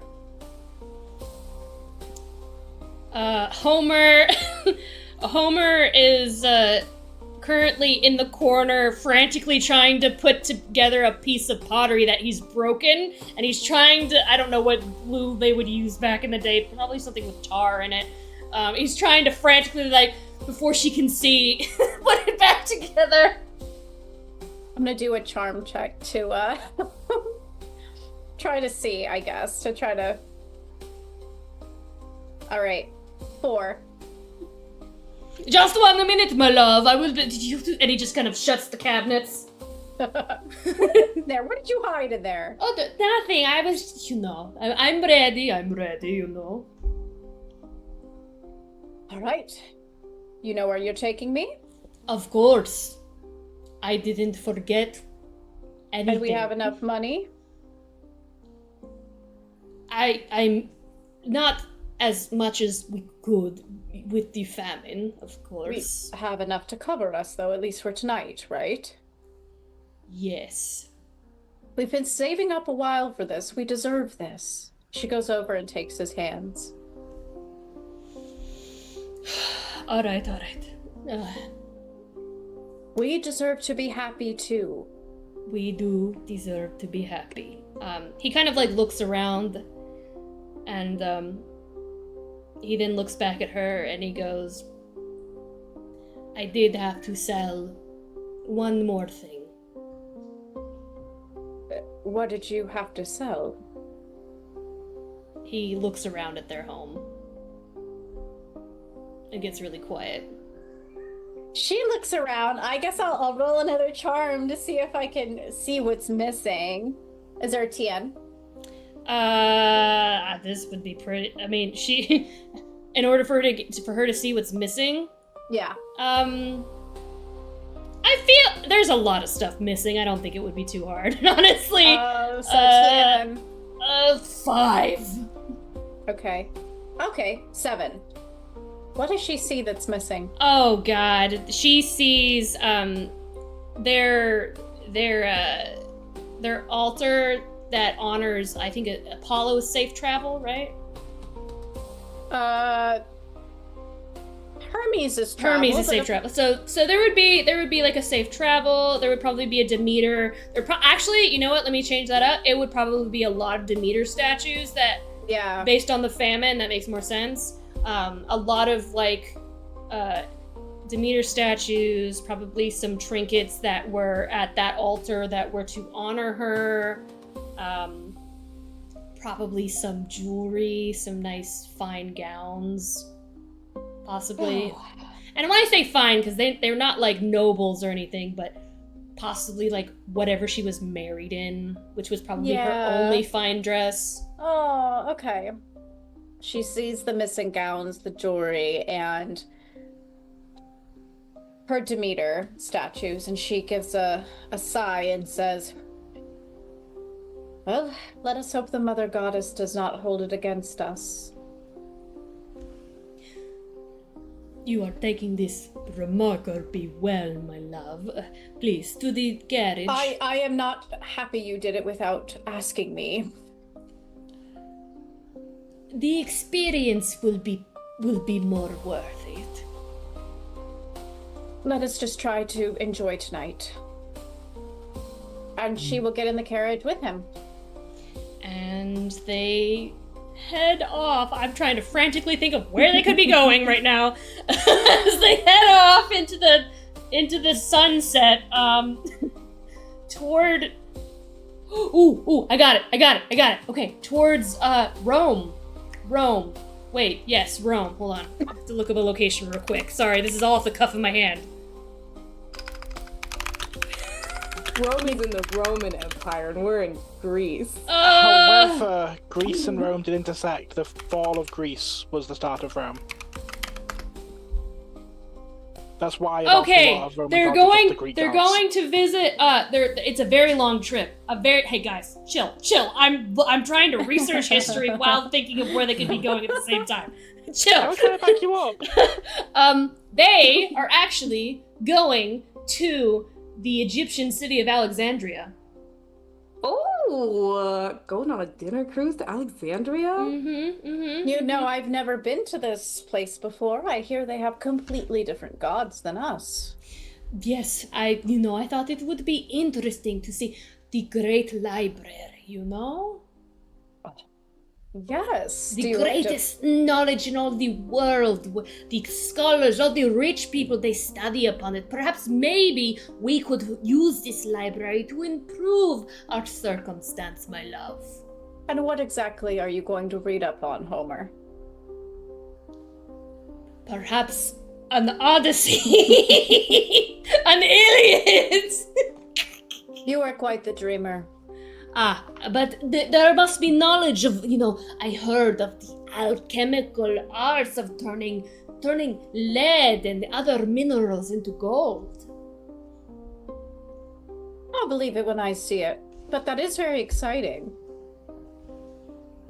And it's a long, I don't know where the heck they are now, but I'm assuming it's a fairly long journey, but this is a glorious city of knowledge, a mixture of culture, of Egyptian and various architecture from around the world, kind of like a conglomeration of various cultures all here. And as they arrive, it's a lovely exploration. The library is beautiful with lamps hanging from the ceilings, and they find themselves in the back where an entire wall of scrolls of knowledge up to the ceiling. They probably spent a couple days here just glazing over just the vastness of this library and the wonderment of the architecture of this building. And I imagine at some point they hear a commotion and screaming from outside. What's happening? Should we go try to help? The city is well protected. I'm sure, there would be nothing to worry about, my love. It is a very, very big protected city. Perhaps it's just a protest. Perhaps this one tells the secret of the Holy Grail, from what I hear. These are such big tomes. How are we going to finish this all before we have to leave? You don't think they'd let us take them and bring them back? I don't. Would you think they'd let us check out a scroll? Don't think so, my love. And as they continue to look in, the screams get louder, and they begin to smell smoke. And there are screams coming from like the inner courtyard of the library, the clashing of metal, and something is definitely going on at this point. It's hard to deny it now. Homer, I think that something is going on outside. We should go check. And do you not smell the smoke? Yes, it is a little alarming. Come. He takes her close, and he just kind of like shuffles down one of the bookshelf, like over to the edge of the bookshelf to kind of peek, and he watches as someone is rammed through with a sword, and other soldiers begin to torch the scrolls within the library. Oh! And Happening. and he my love, go, hide under the table. You have to hide too. No, I must distract them. This is the only way out. Oh, no. I will lead them away, my love. You cannot. Where am I supposed to go without you? But I cannot lose you. I cannot lose you either. Please, they will hear you. Go. Stay alive. And she slips to try to find a hiding spot. I will lead them away. I will meet you at the well in the center of town. Meet me at the well, and do not hesitate. Make haste. He watches as she moves to hide, and he runs and he disappears into like as the smoke begins to thicken. And her hands are shaking as she just looks around and then heads out to try to find the well. Probably through the fire. Is there a fire going on now? The whole library is on fire. She's coughing. She's trying to find her way towards the entrance. I'm not even sure she probably knows where it is at this point. It's definitely, it's a maze, and it is a maze of fire and timber. The people who were in here sacking it, she stayed and waited for so long, this fear kind of encapsulating her to where she was too afraid to make a run for it when she thought it might be clear. The tops of the building begins to start crumbling in, some of the scrolls incinerating. There's so much paper in here, just black, like she begins to choke on black smoke as she collapses to the side, and she just reaches out and starts to crawl, is attempting to crawl when one of the pillars collapses and just crushes her. And they are both snapped out of that memory. She gasps. And she reaches up and notices there are tears streaking her cheeks. Hey, it is okay. It is okay. I just kind of like... Homer. What happened to Homer? No. It is okay. That was very traumatic for you. That was my husband. Yes, you have a husband. I remember him. And you notice that there is a glowing, like, happening in, like, I would say, let's say, her eyes. The core memory is, like, at the surface now. Would you like to pull it out? I would. I will kind of, like, take that core memory and just kind of, like, let it, like, drizzle into my palm. And would you like to put it in the bottle? Yes, I would like to put it in the bottle. She collapses forward and hugs you, Achlys. Oh. She is kind of in a mix of sobbing and shock. Ooh. Just pat their back when they are sad. Pat their back when they are sad. That is what Maris does. Pat their back when they are sad. Great job, Achlys. Who would like to go next? I can. Okay. How old did you say Calliope was? She is 12. Okay.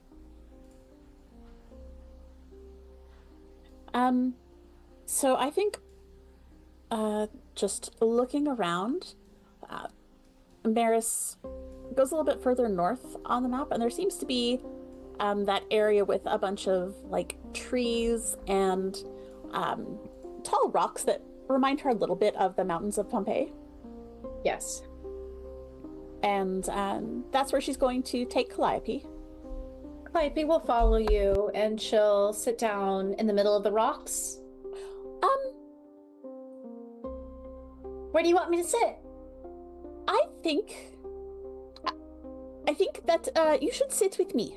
You come and Arete sits with her back against one of the stones and pats her lap and says, I know you're a little big for this, but this is like going to tell a story.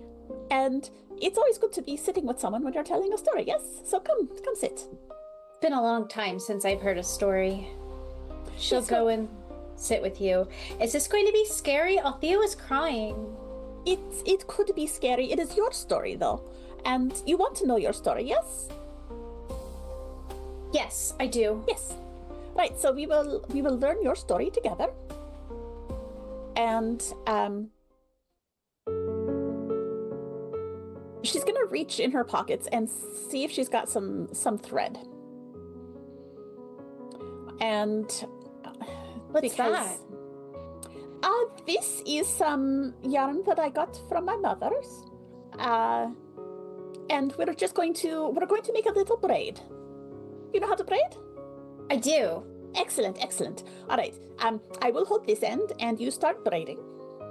Okay, I think I remember how. And she starts to do it, and she's slow at it, and then it's kind of like muscle memory after a while. She starts to get a little faster and faster. And as she's doing that, Arete is going to concentrate and let some of her magic flow into the fibers. And it's not the same as what her mother's the Fates do when they're weaving a tapestry of the interwoven threads of a town of people together, but it's a little bit similar. And when Calliope finishes it, Arete will tie off the ends and say, okay, we're going to put it just like a little headband for you. And she'll tie it around Calliope's head and say, all right, you ready for your story? Yes. Do we have to drink the thing first? Yes. All right. Okay. You first or me first? I'll do it first. All right. And she drinks it and hands it over. And Arete will finish it. He's a little bitter. Yeah, it's not the best, but all right, lean your head here and let's work on this story. Okay. She leans forward. And when they open their eyes, they're in the street. And it's not as bright as it usually is. The sky is darker. And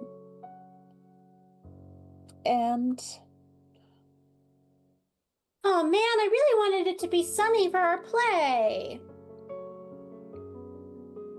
Hopefully it's still going to be good weather. She's talking to a group of girls. Young girls. one of them is younger than her, but looks a lot like her. I really want to see you in your play. Can we hurry? Because I want to watch. Of course you can. Everyone's welcome. Do you think Mom and Dad will be on time? I know they're busy. I hope so. This is really important. I worked really, really hard on this, and I'm the main role. And you are so good, I bet. You'll see. Okay. I'm gonna come with you, right? Because then I can sit, and while you get ready, and I'll wait for Mom and Dad? Sure. You can come with me. I'll tell you where to sit. Don't wander around and don't get in our way. Of course. If you get in our way, I might have to send you off. No, because I want to learn, because I want to be as good as you when it's my turn. You might have to sit with the boys, so you have to watch me and listen to me, okay? I don't like the boys. Exactly. So you have to do everything I say. Okay. And Calliope's little sister will follow her to the school. and get settled in an auditorium. And while her sister settles into the audience area, Calliope and her friends head back to their classroom for last-minute instructions from their teacher, who just gives them the pep talk of, "You've got this. You're going to be fantastic. I believe in you, and bring honor to your families." And the play begins. And it seems to be a standard sort of play. Calliope, as you look out, you do see your parents. They did make it, and your little sister is sitting on your father's lap. And I'm going to do a big, impressive leap, ballet leap across the stage as I come out and hope that I don't land on my face. What do I roll? I would like for that. You're trying to impress the audience, so let's go with charm. Okay. Okay. What's the TN? It doesn't take a lot to impress parents, so we'll call it a 4. Okay. Okay, 8. All right. Yes, you have a fantastic little leap across the stage. You look beautiful, you look fantastic. Everything seems to be going well. And you hear a bit of a rumbling. What's that? And you look out into the audience again. And what do we do for observation? Brains? Yes. I'd like a brains roll, please. We'll go with 4 again. 2. All right. It looks normal. People are watching you. Maybe it was just like an earthquake or something. It's fine. Let's just keep going. And as you continue, there's another rumble, but it's louder. And then it's a sound of rolling almost. Give me another brains check to see if you recognize anything about the sound. Uh-oh. Oh, jeez. 1. All right, no. But maybe it sounds like what you'd imagine a big boulder rolling down the street would sound like. Is there And then a rock coming? you hear screams. And they're not inside, they're outside. And the audience starts to stand up. I think Calliope's gonna look to her teacher. What is her teacher doing? Her teacher has run to the window and turns back and runs to the stage. Go, find your parents, go. And starts shooing the students from the But stage. the play's not over yet. Go, find them now. Okay.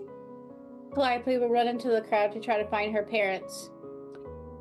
The screams outside get louder, and they're joined by screams inside as there is cracking of wood, as the walls are consumed. You smell smoke. You smell an acrid, acid sort of scent. The air is thick. Everything is hot. And Calliope, give me a flight check of 5. Okay. Oh, shit. There we go. She's pretty fast. Okay, 12. Okay. You are able to get off the stage with the rest of the students. You see them running to look for their parents. Parents are running to look for them. You can see in the distance your father holding your little sister. She's clinging to him like a koala, just holding on tight. You see your mother looking for you. Mommy! And give me one more flight of 10 to see if you can make it through the crowd. Ooh, oh no, I got a 5! As you're running, you try. You're moving so fast, but this molten stone flowing behind you is faster. And as you are reaching for your mother, you feel it. You feel it burning. You feel your body burning. And the last thing you see is your mother's wide eyes as she reaches for you, and your father clinging close to your sister. And that's the last thing you see before the red, burning pain obliviates everything. And the smoke, she just opens her mouth and goes to scream, but inhales smoke instead. And as she wakes up from that dream, she starts to cough, cough, cough, and coughs up that core memory, shiny little blob of a memory. And it just comes out of her throat as she coughs it up. Arete tries to catch it, to put it into the bottle. You can catch it. Okay. Everybody, that was I am so sorry. Mommy and Daddy and my sister. I am so sorry. And she will, if Calliope will let her, she will hold her close and just sort of pet her hair. She will squeeze onto you, kind of like her sister was doing with her father, and just cling to you and hold you. And Arete is left, I imagine, with that Arete impact. is also crying. Oh, guys, this is good. Okay, next. Who wants to go next? Do you want to order me?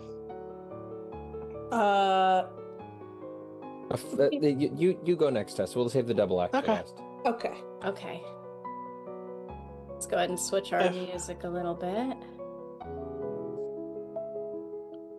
Epheros leads him down by the river, by the canal, and offers him to sit on the edge.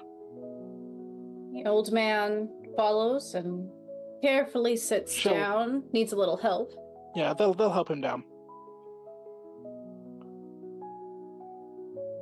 Are you ready to are you ready to see this? It's not gonna be pretty. You would embark on it with a nightmare?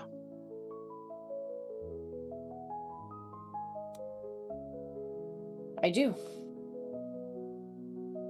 Then I shall comfort you in this time. He'll take the draught, take a big swig, and pass it to you. Epheros will nod, and there's no mouth, but it goes to where lips would be. And they consume. Before it takes them. Before they awake, they get to see that vision. The seer sees the reoccurring vision they've had since they were a child. Of them stood on top of a wall, overlooking the sea, of a young man in his mid-20s. And they see an arrow flying towards the man before everything goes black. He tries to jump off the wall to get to that arrow. Does he recognize this young man? Not at first, but the vision plays again and again and again until he sees his son going off to war. And he sees his son come home. The same vision that night. His son on the wall. His son returns home from war, and there is a mighty parade.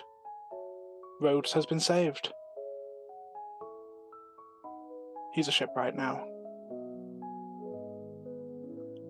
And as they crown his first ship and send it off to war, he gets to stand on top of the bridge with his son, overlooking the sea. His son looks concerned. His father's always been nervous around the walls. But everyone comes here. Everyone sees the ships go off. There's no way they can't see it together. I can't stop this, can I? Stop what, Dad? You leaving? I would not bring shame upon you like that.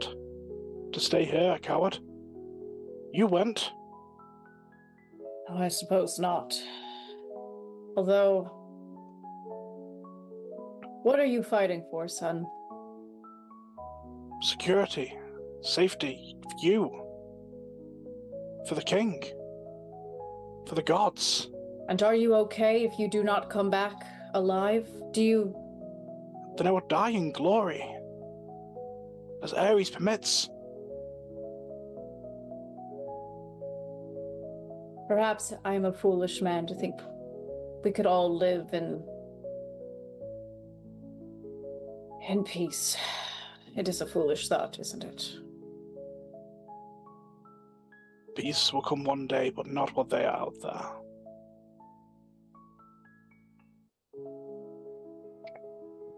Ammonius looks down and he feels this dread in his stomach. And it's a dread he knows very well. It happens usually in his visions. It is usually the worst path. And he knows this is the last time he will see his son. And even worse, he can't even drum up the words to tell his son how much he cares about him. He doesn't know what to say. He doesn't know how to send him off because he does not want to send him off. He does not want to see him go. As the day goes on, the soldiers are lining up on the ship. And his son stands over on that wall, watching the soldiers file in, knowing he is soon to go. As they watch, they hear a bell in the distance, and they see lights flicker around. A raid on Rhodes. The boat they had built goes up in flames. He runs towards the boat to try to find his son. His son stood there, sword in hand, spear shattered, dropped to the floor. And he grabs his father. We must go, now! Where? To safety! Fine, let us go. They run. Will you please make a flight check? Your frail bones. As you run through the city streets. Dang, D4 then, I guess. What's my TN? TN6. 2. He stumbles. Stumble and fall. Ah! And your son stops, running back, your arm slung over his shoulder as he carries you. I will not leave you here. Just leave me here and go. I would rather you just- survive than carry my frail body through the streets. I'm slowing you down. Your son picks you and runs through. Slumps over one of the city walls. Props you up against it. And you've seen this wall before. Every night since you were a boy. You see soldiers gathering in the streets, and you see your son turn to face them before an arrow flies once more. What will you do? I push him out of the way. Give me a strength. A brawn. You were a soldier once. Long since retired, but a soldier nonetheless. What's my TN? TN5. 6. You push your son. Your son falls behind you, and you see that arrow. That glint of silver. As it hits you right between the eyes. The last time you saw your son. And unlike the others, when Ammonius opens his eyes, there's a kind of breath he brings in and then a sigh, a deep sigh. As if he was almost expecting to see that. He looks to you. A death expected. I do not regret a thing. Neither Even do if I have to live in this gray city for the rest of my eternity. I think you'd rather remember him here. I think you are right. And he reaches out a hand and puts it on your shoulder. Thank you. Nods slowly. And from where the wound would be on the forehead, the sand fingers drip over, collecting a memory. A golden arrowhead.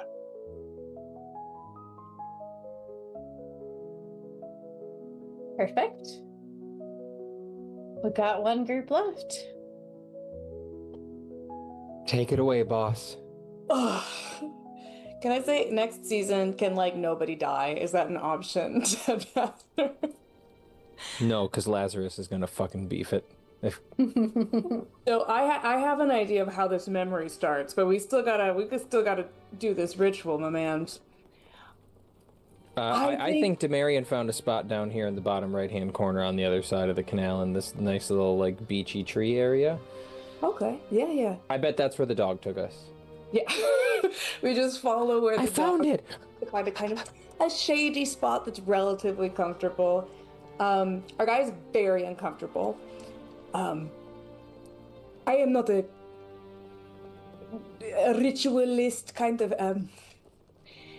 I mean, we could just drink it, or sometimes when we do debriefs after missions, we will do the whole cut your hand, mingle your blood. But I don't know.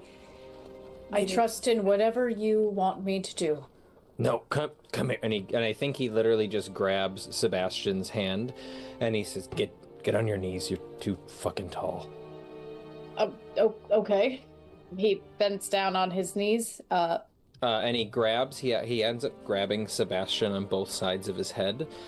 Just grabs his hands and put his forehead to his forehead. Okay. And he's going to do something that he's done with Cerberus a lot, and he's going to give...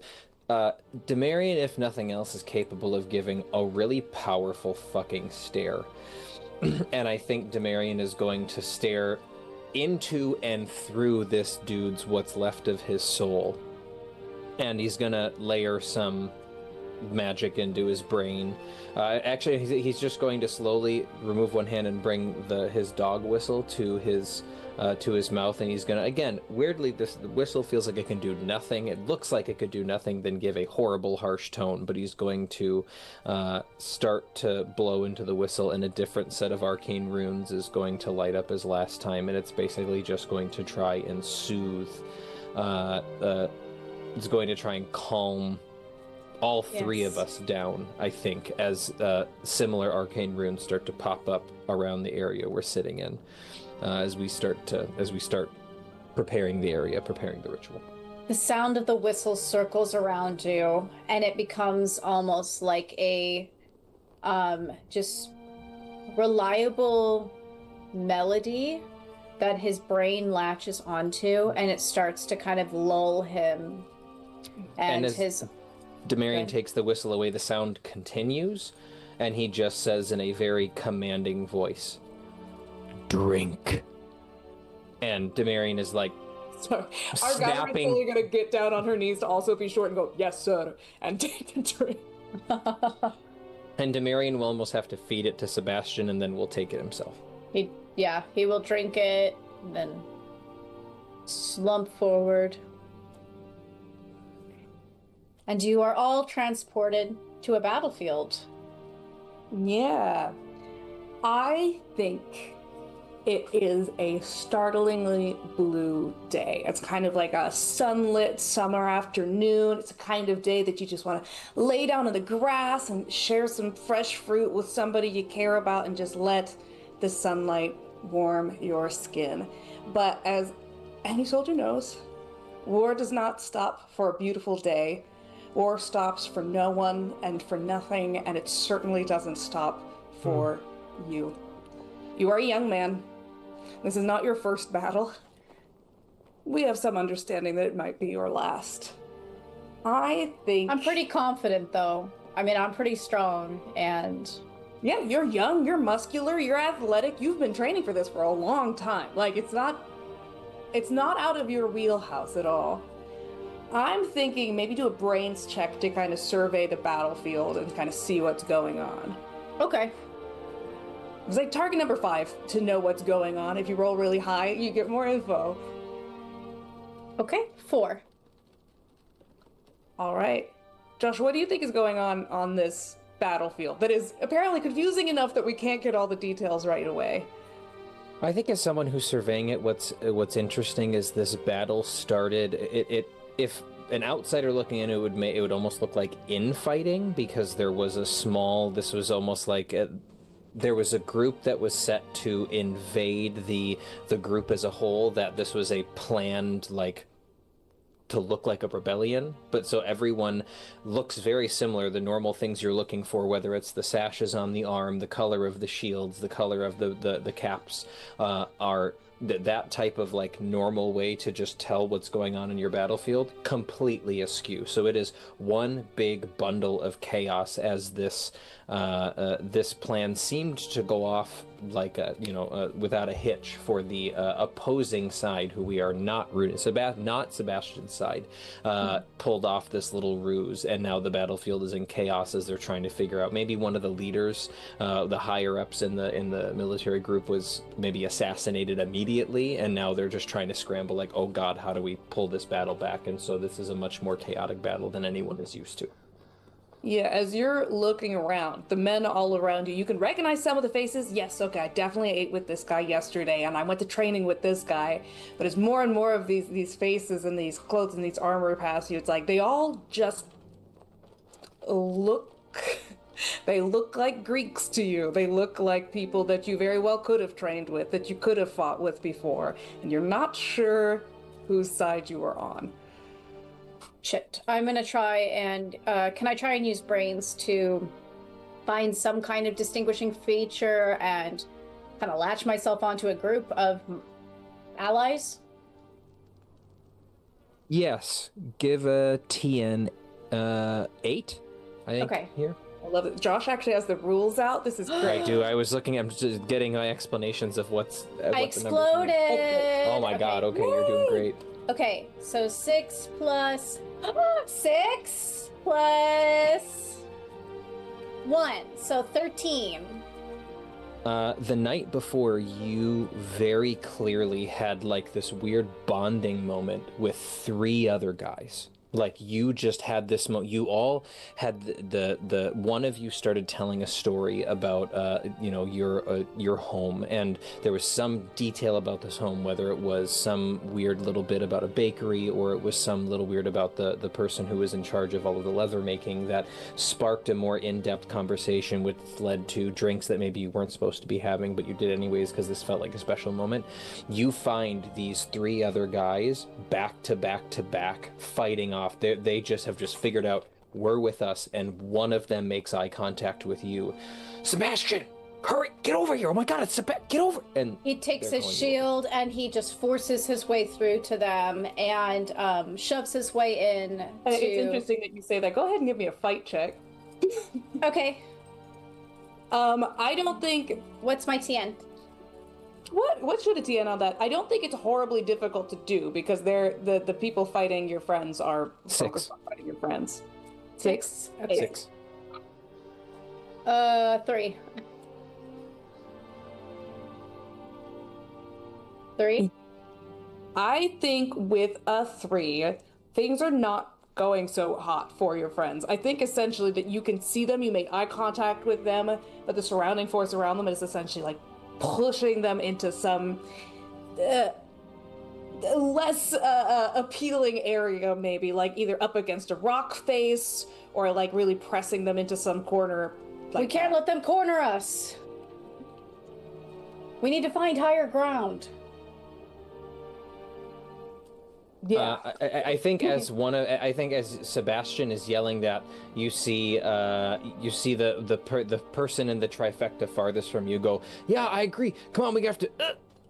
And then he turns, and he all of a sudden just gets cut down in front of you. He gets a spear jammed through his stomach, and another one of the 2 turns and goes, no, and turns and kills the person who just stabbed one of your 3 new buddies in the stomach. He's not completely down yet, but he is bleeding in a way and has a gut wound that as a soldier, this is not going to end well. I would like to pick him up. You fight your way to over. I think you see this happen. But you're able to make your way into the trifecta, and which is now a quadfecta. I don't know if that's the word we're looking for. But you scoop him up over your shoulders. You're a big brawny boy. You don't have to roll for that. And you can go ahead and give me a brains check to see if you can find any clear path at all to some place that seems safer. Okay, what's the tan? Oh, good. This is not a fun battlefield here. I'm going to say you have to be we'll say a TN of 9 again. Or 9 this time. 4. Okay. You don't know if there's a better place, but if there is, you can't find it. You start scrambling, running around, you're fighting your way through. The 4 of you are doing very well. Can I use a brawn to try to shove my way through? 100%. Yeah, go ahead. Braun, you're again, big beefy boy. I don't know. D20. Yeah, this is a TN of... you're also fighting relatively strong people. Let's go a TN of 7. 18. Yeah, you're fine. You can muscle your way through. You have no problems. You adding your strength, even though one of you is down. Y'all are still pretty good warriors, and so you're able to push your way through. And you're making good space, but they're just, you can't find good... Whatever little coup they tried to throw here, they had all of the escape plans, scoped and ready, because there is no place of escape. Yeah. And it seems like the people around you, it's getting smaller and smaller. That looks like there's more foes than friends. It's getting a little easier to distinguish, and it's not getting any better. This way, let's go. And with that brains check, I think you are fully able to shove your way through this crowd, but you are not sure in what direction you are going or where you will end up. You just know, gotta keep going. And I look up and I see the arrows flying above me, and I also catch sight of something else, or at least I think I might. What do you think you see? Wings. Huge wings attached to what looks like a person? What is that? Well, I don't think this is anything that he would have seen or that you would have seen before. I don't think, if I remember in the Iliad, they say again and again, the darkness comes over your eyes. I don't think this kind of vision is something you see until it is almost time. Not that you would know that. All that you see is that there appears to be a dark form in the sky, maybe the largest vulture you've ever seen, maybe something more divine. Okay. Perhaps it is God coming to aid you. Okay. Roll me a Little bit of hope rises in me. Good, the gods are coming. They're on our side. We can do this. Roll me a grit check really quick. Give me a grit check TN of 12. Okay. 5. You're pretty distracted by this, and that level of hope that wells up in you chokes you up for a second. For whatever reason, this feeling of I think I'm gonna be okay becomes palpable, and unfortunately that moment distracted you. And you feel, you hear behind you another cry of pain from another one of your friends, and this time, it is the same one who got stabbed in the belly before. You turn just in time to see his head getting severed from his body, as he was unable to raise his sword fast enough. And I was carrying him. Did they just chop his head off? Oh, that's a good point. You were still carrying him. I think, you probably were looking up, and you reacted too slowly. You kind of, you looked, and you went, and you ducked, and kind of just forgot you were carrying someone, and you dodged for you did not dodge for him, and you feel something pull you back, and by the time you look up, you are having gore run down the side of your shoulder because your buddy is no longer with you. He drops the body in horror and looks down, and just a streak of guilt passes through him before he catches himself. He has to push forward. He has to continue. He cannot let this stop him for now. And so he will try to push forward and protect his friends that are still with him. Give me another fight check. Okay. TN 8. Okay. 11. Okay. You're able to quickly fight off the people who attacked you and are able to gain your footing again. But I'll let you, I guess, Deanna, what is happening with this vision? What is happening with this feeling, this shadow? I feel like you have your 2 other friends still fighting alongside you. You guys are doing well. You're pushing forward. You're making space. You're back to back. And again, I feel like it almost like when you're watching like over a beautiful field, right? And you can see the shadows of the clouds passing over, where it's almost like a ripple of darkness that just passes over you. It feels like you are being watched by something.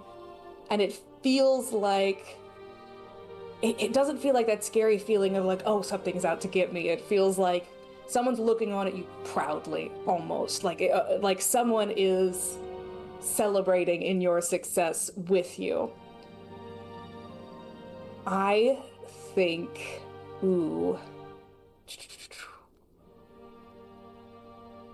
give me a fight check. Okay. I'm going to say it's a target number 7 again. Because it's 11. 11. Okay, you are doing awesome. You are feeling that pride within your heart, the hope that the divine are on your side. You feel like Ares himself is smiling down at your prowess while you mourn the loss of your friend. And you find yourself kind of facing off against several of them at once.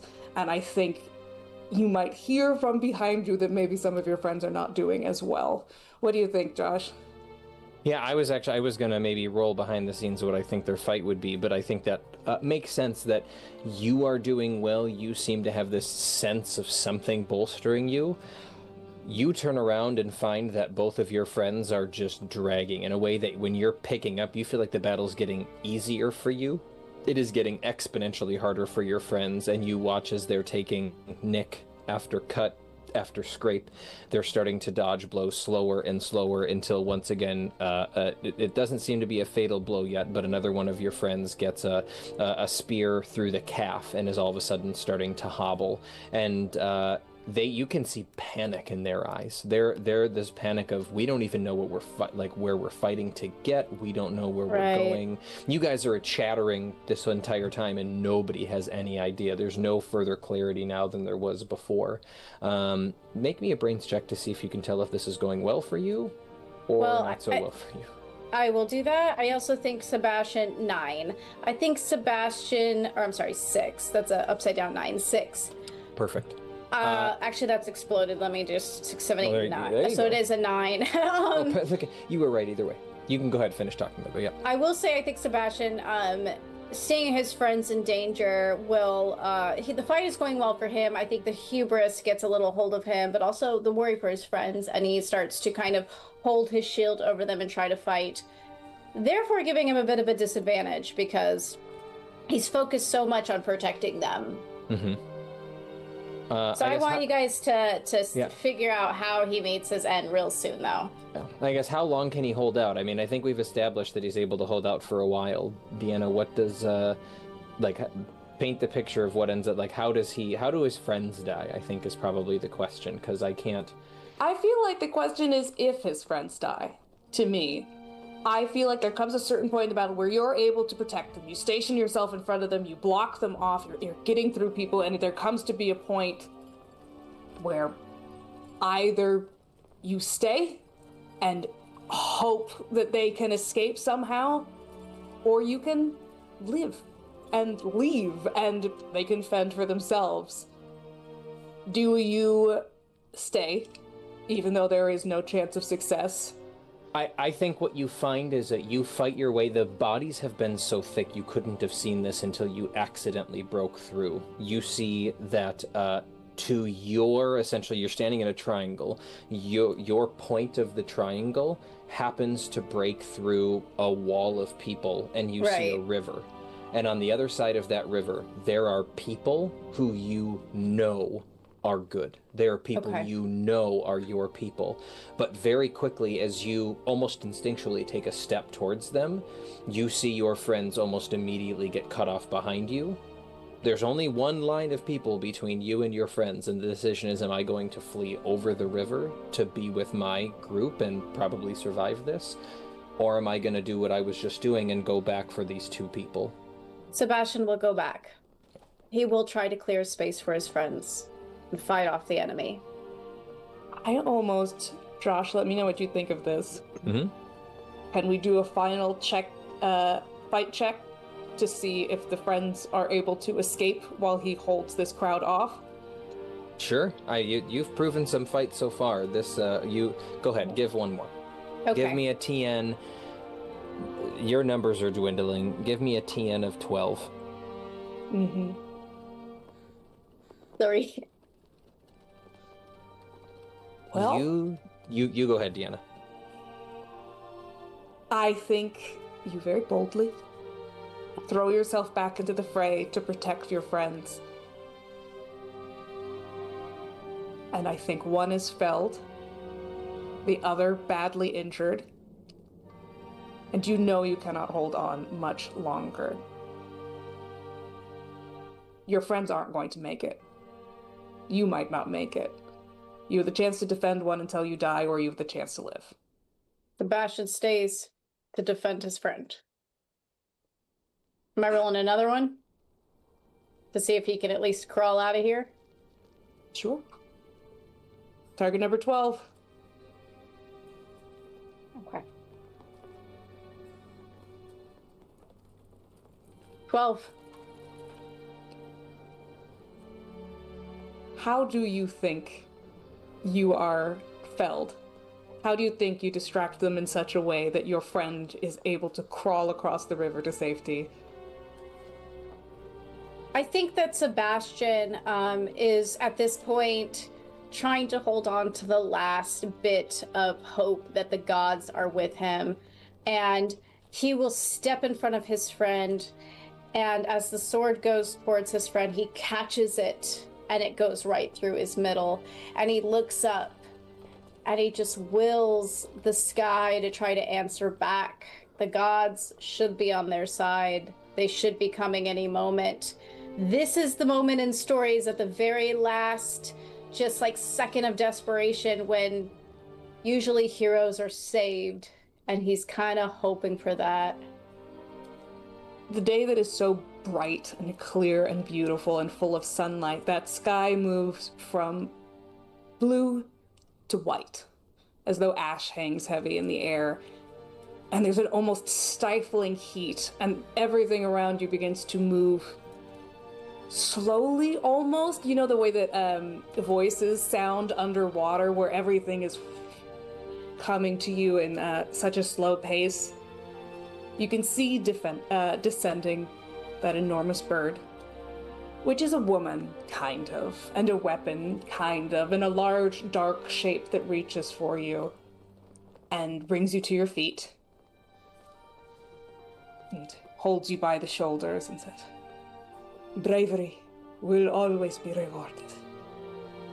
And is going to, as your body falls to the ground, bleeding, carnage, whatever is going on with your brain and your guts and all that beautiful stuff, your soul and your spirit is torn from you and carried away. He wakes up in the ritual circle, and he looks around, first at you, Demarion, and then over to you, Guy, and he blinks, looking a little bit confused, and he says, "My reward? What?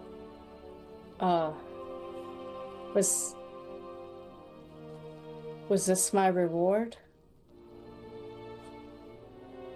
Demarion takes a step back and looks somewhat accusatorily at Argyra.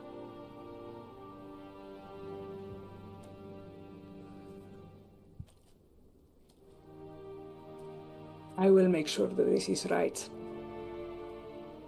I am sorry. Surely there's been some mistake. Am I supposed to be in Elysium? You are supposed to have endless days of peace and warmth and sharing stories. He gives a sigh, and the core memory falls out of his mouth. Sorry, I interrupted you. What were you saying? No, I catch it in my hand and then I'm gonna give it to Demarion. Demarion takes it and starts walking back. He leaves this to happen between those two and starts walking back towards the Weaver. I do not want to ask for your forgiveness because I do not deserve it. But know that I want to do whatever I can to make it as right as I can. For what it's worth, thanks for choosing me. If it were my choice, you would be in Elysium. He gives kind of a soft chuckle and nods. Well, let's hope somebody hears you then. And he'll get up. Okay, everybody is gathering up their memories. Achlys, go ahead and give me a grit check. Grit. 16.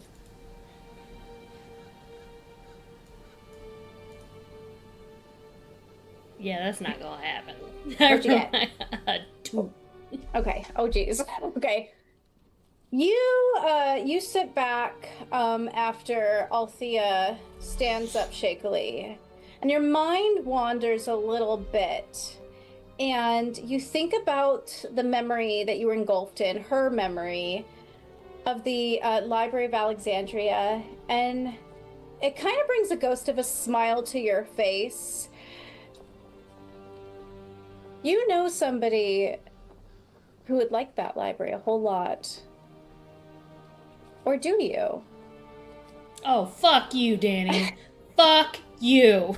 You jog your No. memory Fuck you, man. Searching God. through Oh. to find the picture of the face that you're trying to think about, the person you're trying to think about, but for some reason, it's blurry. And that startles you a little, I think. Oh, I bet. No, it does. Hey Danny, can I say something? This No. sucks. Because you guys are gonna hear something above you. Oh, shit. You all hear the flapping of wings above you. Approaching. Are these the same wings we heard earlier? Yes. Okay, unfortunate. It is extremely important that we all hide immediately. Hide? Oh, you are fine. Sorry. You are supposed to be here. I mean, you're not supposed to. Can we go back to the Weaver? Yes, inside sounds very, very good. Inside sounds very, very good. Are you gonna be okay? Everybody go inside. Everybody, the keepers look at each other a little concerned, but they nod and they head inside. Go ahead and everyone give me a flight. Tien. Not that. Demarion got a 7, but has adversity tokens to spend if he needs more than that. Go ahead, Tian can be 7. I think that's fair. You know they're coming. Suckies. The numbers are vaguely similar shaped. I That's a can. 1, baby. Hell yeah. If I use all of my adversity tokens, I rolled a 2. Well, no, it's not magical. So I rolled a 2. If I use all my adversity tokens, I can get to a 6. Same. Oh my god. If I use all mine, I get to a 6. I think Demarion is going to, this time, not even use his whistle. He was kind of ahead of everybody, and he hears the wings, and I think he gives everyone a really sharp, just mouth whistle, and he has 3 adversity tokens he can dole out, and each one gives people 2. So I think, I guess for the 2 of you with 6s, I just can give you 1 each that will get you. That's also a 6. Okay, I will All spend. right. Well, you know what?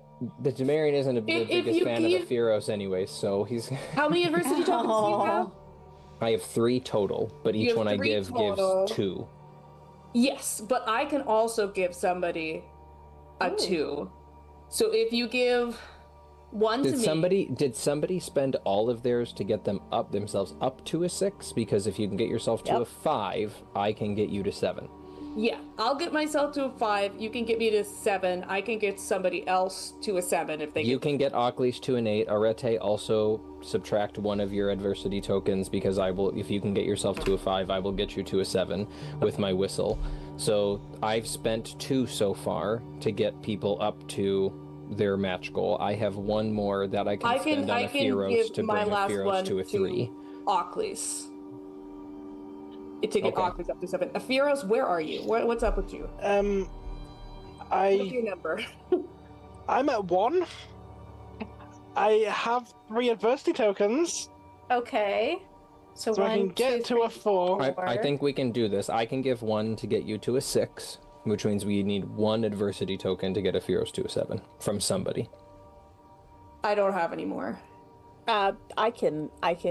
If you got me to, I got you there with a. If you could get yes, with the yourself to a math, 5, yes. I could get you I there got myself to a to 7. a 5. So yes. Oh my gosh, you guys. So everybody's out, it sounds like. Oh boy. Okay. Yeah, as long as we never have to make a roll again, we're good. That was rough. Where are you all hiding? Where do you choose to hide?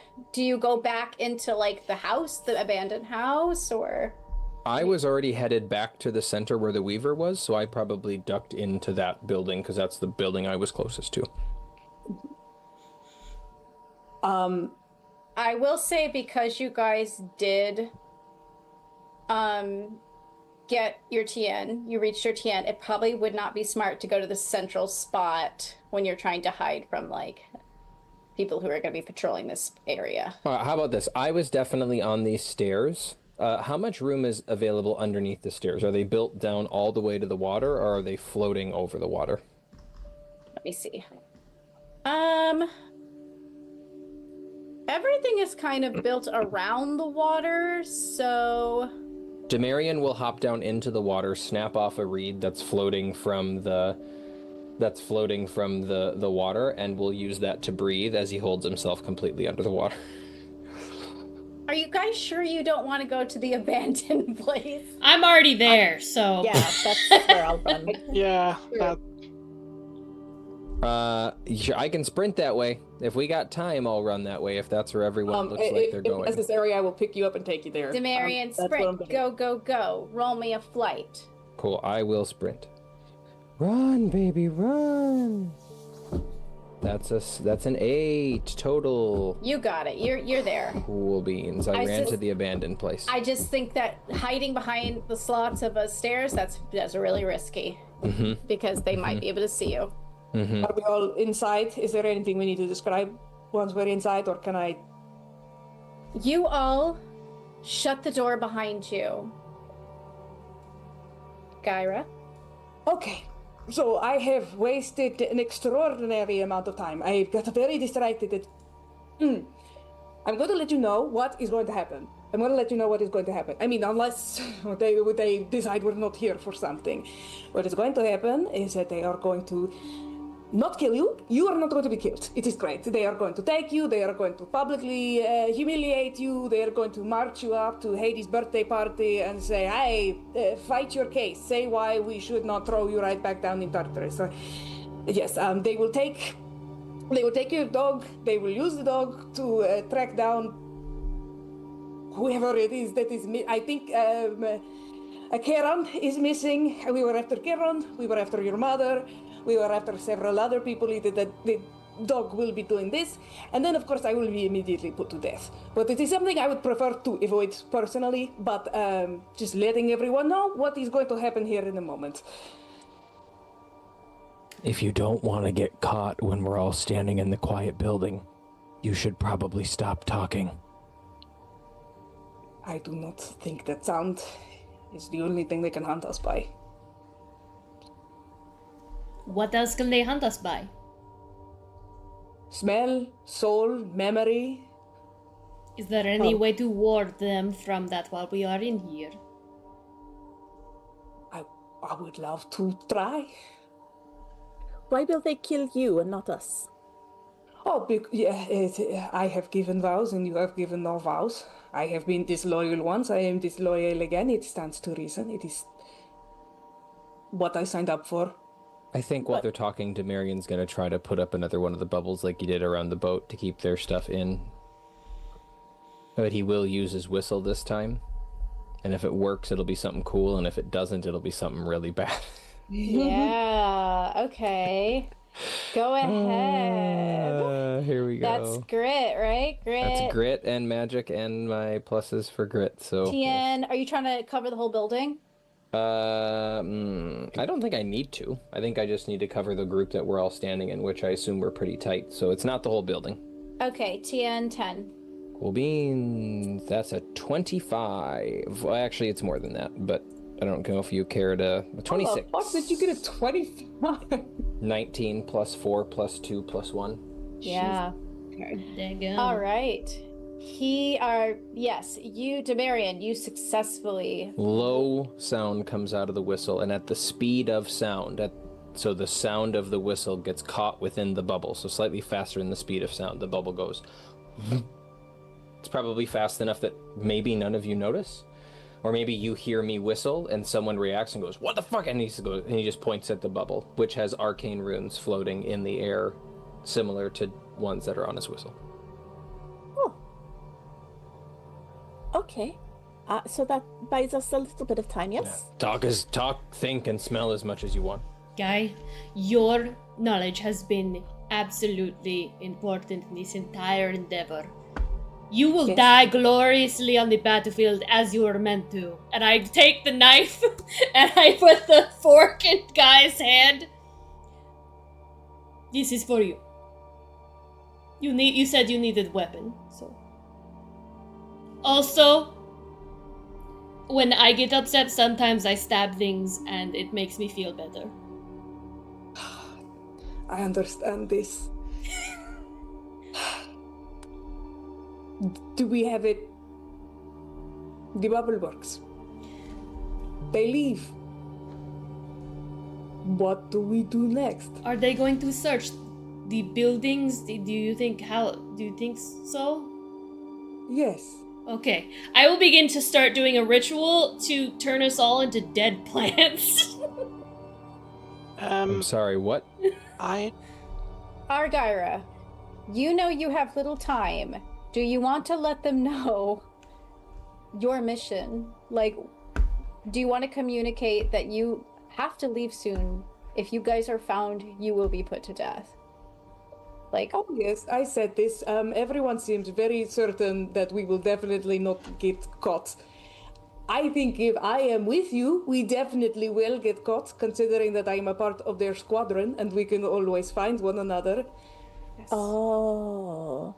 Oh, well, that would have been a very helpful piece of information. Well, yes, that is why they were following us. Wait, so they can always track where you are? It's a familial bond, yes. It's complicated. Well, it will sounds not like we have a I am pretty- here now, I would say. Sounds like we have a pretty easy solution then. No. Wait. Scapegoat. We can keep going. Right? And he points at Guy, right? No, that is not fair. This is not a... Y'all are pretty cool, I guess, but we met in prison recently, and this one has already admitted that they deserve everything that they're getting. Whether or not we agree with that does not matter. Guy, do you agree that we need to escape? No one here deserves to be here, right? No. But if you stay with us, none of us make it, right?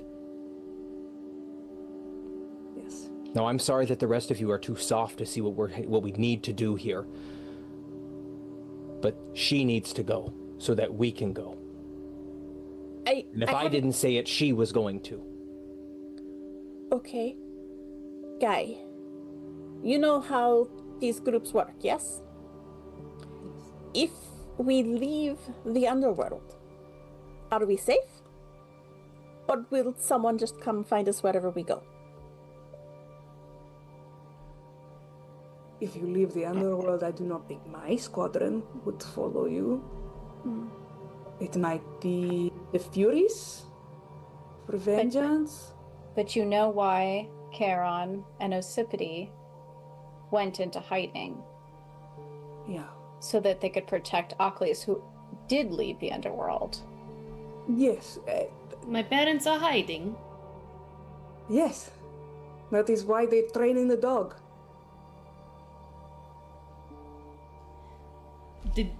The flop dog? Yes. Sorry, I thought that I told you all this. Maybe I was not clear enough. They're training the dog to hunt down your parents, to get information about you. Or at this point, I suppose to just punish them for attempting not to give the information, seeing as you've already been thrown down here. Guy, this is not just a decision for a group. This is your very life. What do you want out of your life more than anything?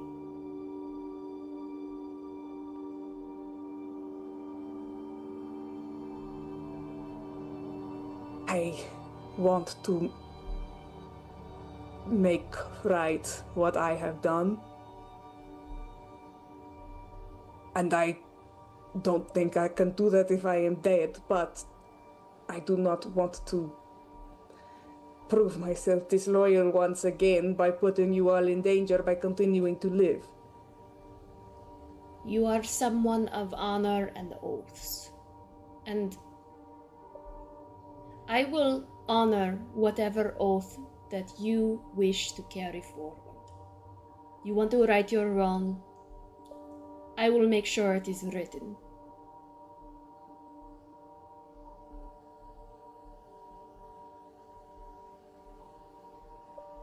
So, do I just walk out?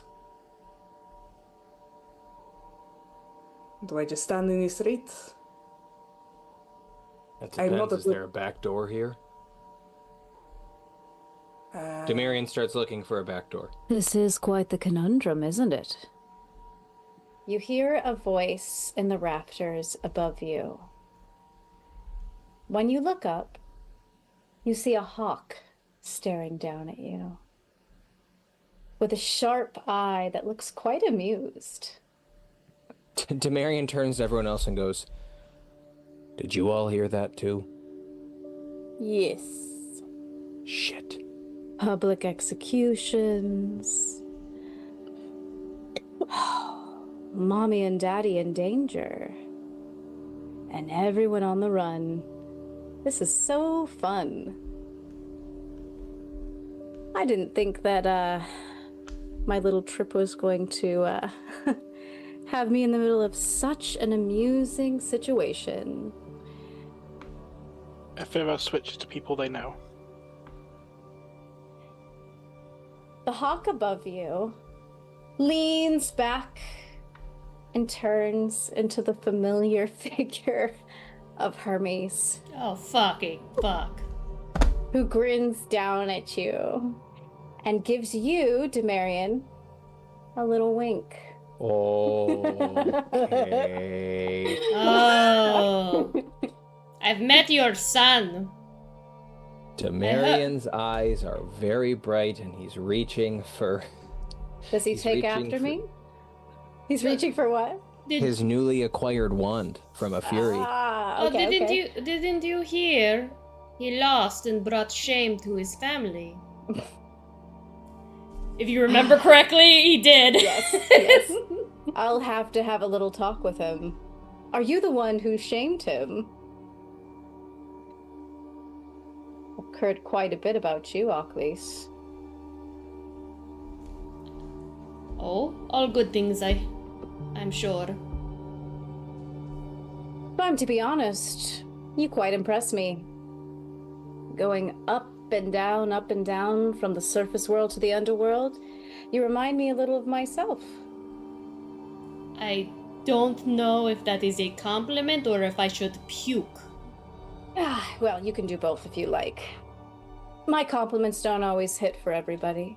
However, it does seem like we are in a bit of a tight situation. I hear the wings flapping outside, and I don't think things will turn out very well for you if they find you.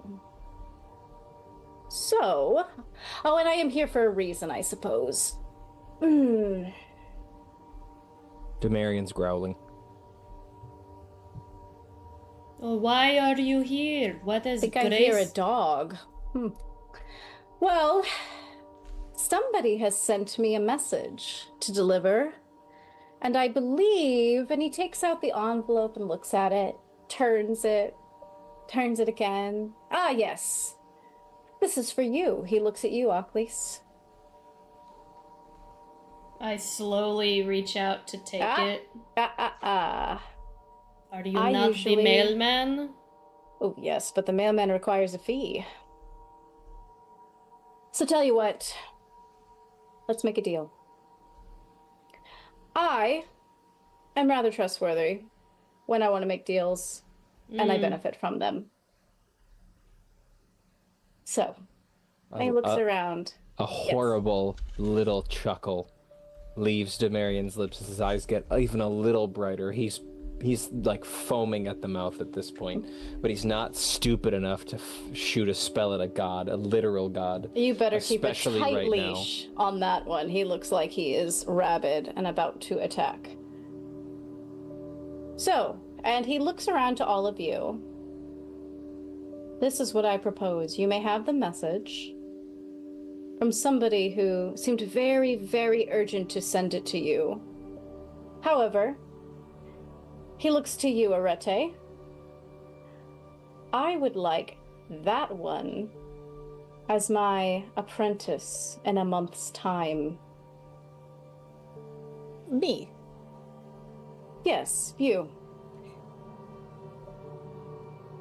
I enjoy your cleverness when you went to steal the scissors. I think that's very nice. And I think it would be actually very useful for me to have access to somebody who has access to those scissors. So by apprentice, you mean an indentured servant who will do what you want? No, you will be working under me. I will teach you the improved art of thievery. I will teach you how to succeed at it without getting caught. Will you protect me? That is one of the perks of being my apprentice. Plus, I love pissing off your moms. Oh, me too. Okay, you've heard that. I will come work for you. All right. Is there anything else you would like to ask of Hermes before he hands over this letter? This is a stupid idea. As Hermes says about he doesn't get caught, Ephirus instinctively just shifts to Apollo, the one who famously caught him stealing his wine for shifting back. Sorry. You're Hermes- bold, aren't you? It's simply truth. He gives you a little bit of a brief glare at Heroes. Not a fan of the truth. Hermes, you are Yes. god of messages. Are you also god of lies, deception? I am very good at lying. Are you good at hiding things? I can be. I would like to counter deal. I would like to add to it. This Yes. is Argyra. I would like to keep her from death. Because we are tracked by her squad, but she deserves freedom. She deserves to do what she wishes to do. Can you hide her so that she may be free? I think I can drum up a cloak that would hide you from view for a short while. However, what do I get?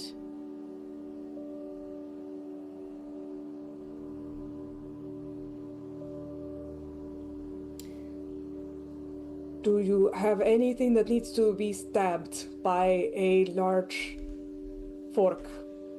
Or a larger weapon, if I had access to... Yes, actually. But I don't think you could do it, so your friends have to. Okay. I want your friends, especially you, Demarion. I think you would have a fun time doing this.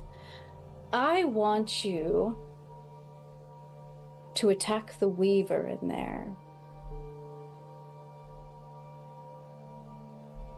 On what ground? That is what you want? In exchange to hide Agaira? It is.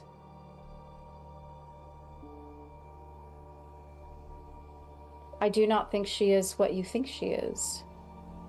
That I agree. If this is just Deanna speaking, if this is Athena, I'm gonna shit myself. I'll be so mad. There's something else.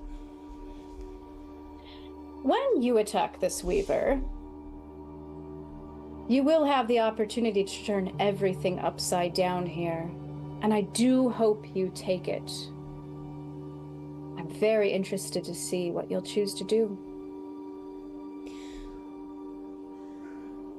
Well, that's all I can say for now. And he leans back and kicks his winged feet up in the air, stretches. Can Demarion just do a quick? I don't know. He's not very good at brains, but a brains check. He wants to figure out if that quip towards Demarion was more just like because you're foaming at the mouth like a fucking rabid dog right now, and I'm giving you the opportunity to attack someone, or if there's something deeper that he's like trying just to say by that comment, because that felt it like an interesting comment to me. The comment of which one? Demarion, you might have. I think you'll have fun with this. Oh, yes. I just want to know if I think there's a reason that he would have made that comment specifically. Ooh, I've exploded twice on my D6. This is going well. 17 on my brains check to figure out if there's something deeper there, or if it's just you look like you're about to like pop an aneurysm. You need an outlet. Let me here go attack something. You get the impression that Hermes knows quite a bit and isn't saying exactly what he thinks is going to happen, but you get the impression that he believes that the string of events that happen next may bring you much closer to Cerberus, and he knows your relationship with Cerberus quite well. And that's what he is subtly hinting at. Okay, thank you. All right, well, do I have your word? That we killed the Weaver? Is That she you a attack her? woman? She is. Of sorts. Was she mortal? Of sorts. Why do you want her dead?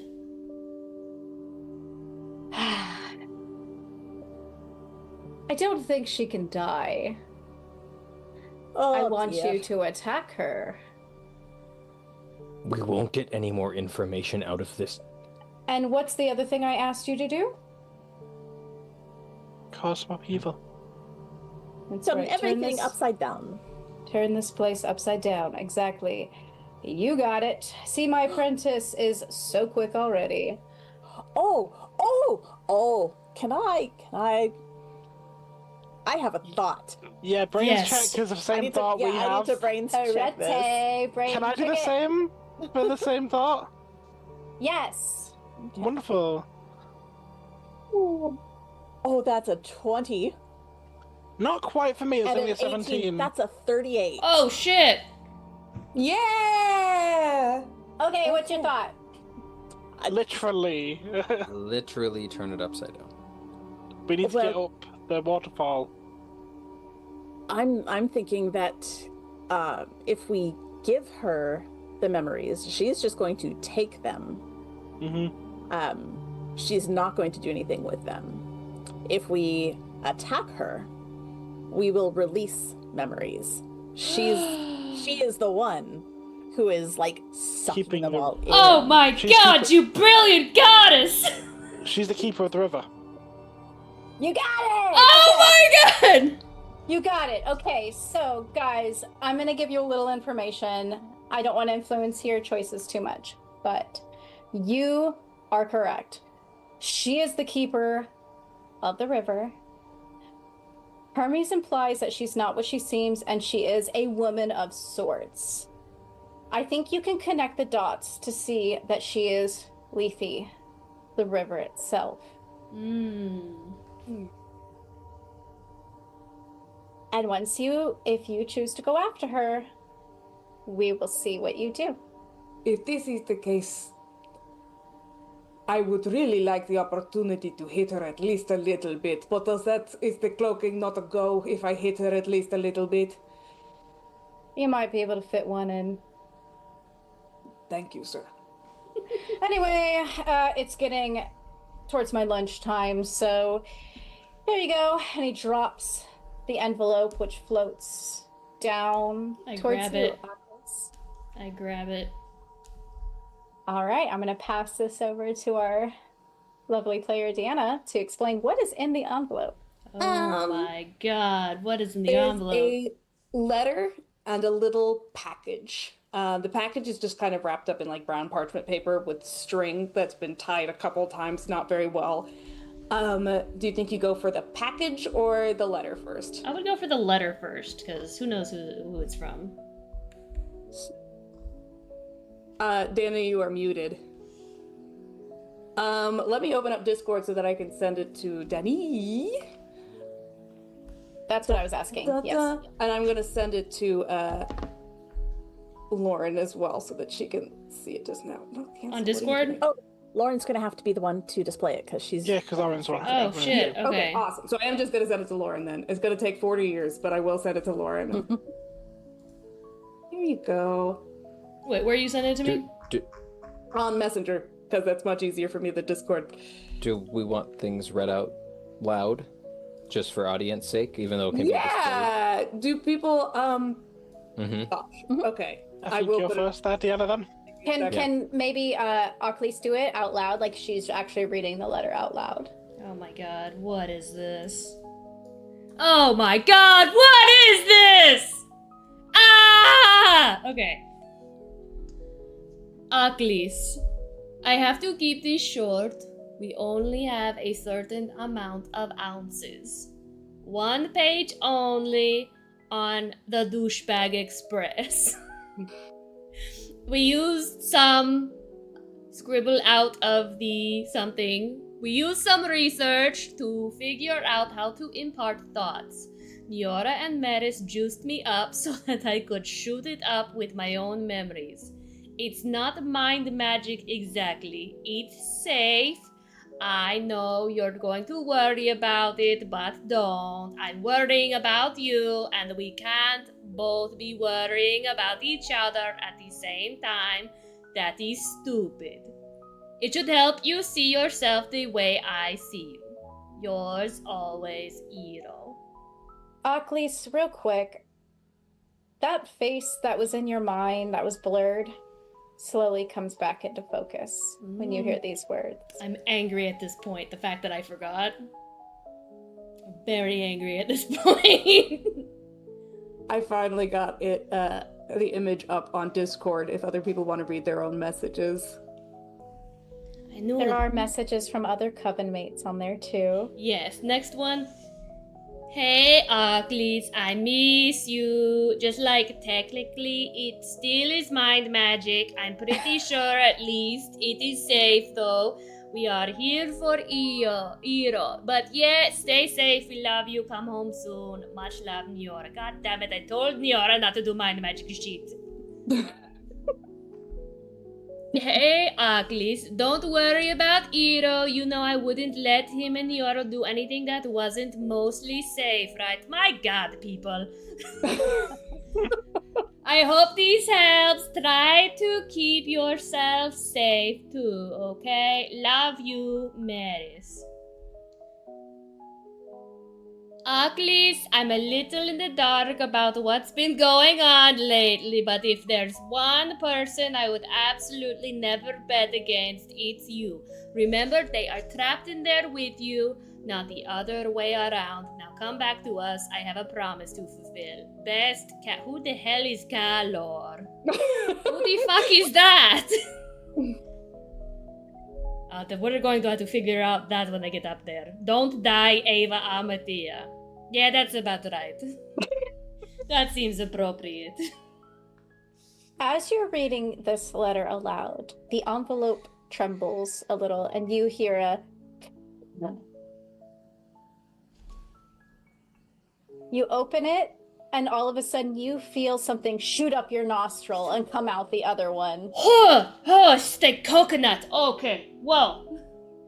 And you feel the glitchy, fuzzy presence of Crumpet. Is Wrap- that my boy, Crumpet? Little Crumpy, oh my boy. And is there anything else in this envelope? Yeah, in that little parchment package, if you open it, you'll find it looks so eminently breakable, and it's not beautifully well put together, but it's made of like a series of tiny like shards of bone and like braided hair and like a small like snake vertebra and stuff like that that's woven very tightly into. Have you ever seen those kind of, it's like a falling crown that goes around the back of your head and kind of falls and holds your hair? Yes. It's like a little circlet made of bone. That is sick. I immediately put it on. You now have access to the way that Eero sees you. You have a one-time use of +2 to grit and a one-time use of +2 to charm. Oh my god. Plus And you also have a hat. +2 to grit and charm. Achlys just kind of like, after reading all of that and the gift, she's gonna put it on her head, walk over to a corner, and just like she's just gonna be in the corner for a second with her hands at her sides. And what do the other people do, like in the room with them? Just At very this point- quiet, walks over to the corner. Demarion had a. Oh, you go ahead. Did you see the thing go up her nose and come out? Yeah, what the fuck was that? Does anyone know? If Eros, do you know what The that's about? sun shifts. It- Almost swirls. Yeah. What was it? The sun swirls and shifts more as Epheros darts between Eero, Neora, Maris, Cal, Eero, no, Maris, Cal, Eero, Maris, Cal, Ava. Just dances between Conway, everyone Achlys knows back from home. And then Maris. And then the darker Crumpet over pulling above her head for it severs Eero, Achlys. Share between the two. And as this is going on, Crumpet will slip off from Achlys's neck real quick and go over to Pheros and just like very excitedly like buzz around their head. The sun swirls with the shadow as they kind of communicate through dream and nightmare before separating back out. Separate and go back to Achlys and wrap around her much neck. less beautiful image, but I'm imagining, you know, when you come home and your dogs know that you've seen another dog and they're just like so sniffing your leg. That's the like intense like kind of energy Crumpet is giving. Achlys is just gonna lightly tap her head against the corner, and she goes, "It smells like Eero's brain." Just like kind of sniffling a little bit for a moment. It's a fragment of a nightmare. It's Oh. beautiful. Okay. It's like, I mean, kind of the goddess of. Yeah. No, I'm good. I'm good. A tissue light fabric falls onto your head, Argyra. Oh, And the hawk is gone. this is very small. How big is this? I'm imagining like a Kleenex. It is tiny. It's Achlys- actually just a yarmulke. It's a yarmulke. Achlys turns around and kind of shuffles over to Argyra. I'm sorry I even considered letting you go out there. Who the hell? What is he thinking? Well, it was a perfectly reasonable decision to be making at the time. We did not know there would be magical Kleenex. I certainly did not know that it would be. You look like you are going into a Catholic church for communion. It is. Your image starts to fade from view as the Oh. tissue falls onto your hair. Oh, wait. Or- What? Oh god. Oh. Did he kill her? I swear to god I'm going to put him on my kill list! It's I the don't- thing he I said don't he would do. He is Oh, hiding her. oh, I hear. Oh. I Oh, don't okay. Oh, think that, that I am dead. As far as I know. She is hidden, okay. Good. but she can still hit. So, we should go. Yes. All right. Demarion goes to the door and presses his ear against it to listen to see if he can hear the beating of wings, if that creature that was supposed to be there is still there. And he'll offer to, like, poke his head out first to see. They are gone for now. You do not hear the beating of wings. Okay, fucking hurry, come on. And he gestures everyone and kind of, they go in a swift group up and around to the center platform. All right. You go back into the center platform. I'm going to travel all of us there. And you see the Weaver sitting on her podium. The new little balls, core memory balls, hanging from her antlers. Are they automatically there, or do we have to give them? I'm pretty sure that you sent your people, the keepers, off with them, correct? Or did you? I guess do you still have that's them? not my understanding. My understanding is that we took them from Okay. them, and We that had we them. still had them. Like, we That's okay. You we can still immediately have them. finished and then had to hide, so I don't imagine we would be like... Okay. You enter in, and she holds out her hand to you. So you achieved what I asked you to do. Now give me the core memories. Demarion, I think, has been, just because of his impatience with everything, been leading the group from place to place, so I think it's not surprising when he is the first one to approach. Are we able to reach her? Like, has she floated over to us? Can we reach that platform, or is it pretty separate like it's shown on the map? It's, you can hop the stones and get to her. It's kind of like, it is what it looks like on the map. There is a path to her, Okay. but it's not exactly easy to get there. Assuming she's not going to come to us, I think Demarion will be the first one to hop across the stones and produce the memory in his left hand. She will reach for it and take it. As she reaches down to take it, he probably says, "I'm not happy about this." And then in his right hand, with which he had the wand that he took from his lovely Fury friend, is going to, if she's within reach, probably just jab it upwards as close to her chest as possible. You're gonna try to stab her? I'm going to try, either stab or get as close as possible to blast her with a spell. Go ahead. Let's go with. That was the plan. You trying to be Oh, let's stealthy do about this. it? I mean, it's probably fast. I think it's probably I imagine he has a flight of a D12. I think he's probably pretty fast. You have to be to not be bitten by Cerberus a whole bunch. And so Okay. I think that he's just doing a very quick, he was proffering the thing and is probably very quickly going to just and take the core memory back in his hand and try to jab upwards and fire a spell. I don't know what type of magic Demarion. I imagine that Demarion probably is not about like a lot of elemental stuff as best he can. He's more just like force, because when he deals with Cerberus, it's not about like blowing wind or casting fire. It's just like these little bursts of force that are just going to help direct him Okay. if we needed to. It's probably what he used in training, so he's gonna just create a blast of force in a point up into this thing's chest. What's your flight dice? My flight's a D12. My fight Okay. is a D10.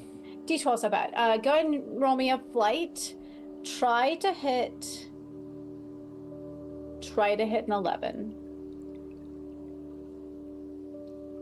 16. Okay. My magic dice exploded, so it's actually 19. Demarion, you go to hand this drought or this core memory with one hand, and when she goes to reach for it, her eyes are so fixated on the memory. Her eyes are reflecting that beautiful swirling color that she doesn't even see when you bring the wand up and just shoot a burst of air, a burst of force through her. Spear of force just goes. Yeah. And let's see, I'm just gonna. You hear her. And as that force slices through the middle of her body, the water around you and below starts to wave and boil and swirl and churn. And she grits her teeth and looks at you. And she glares and she says, You dare strike against me. Fork in the face.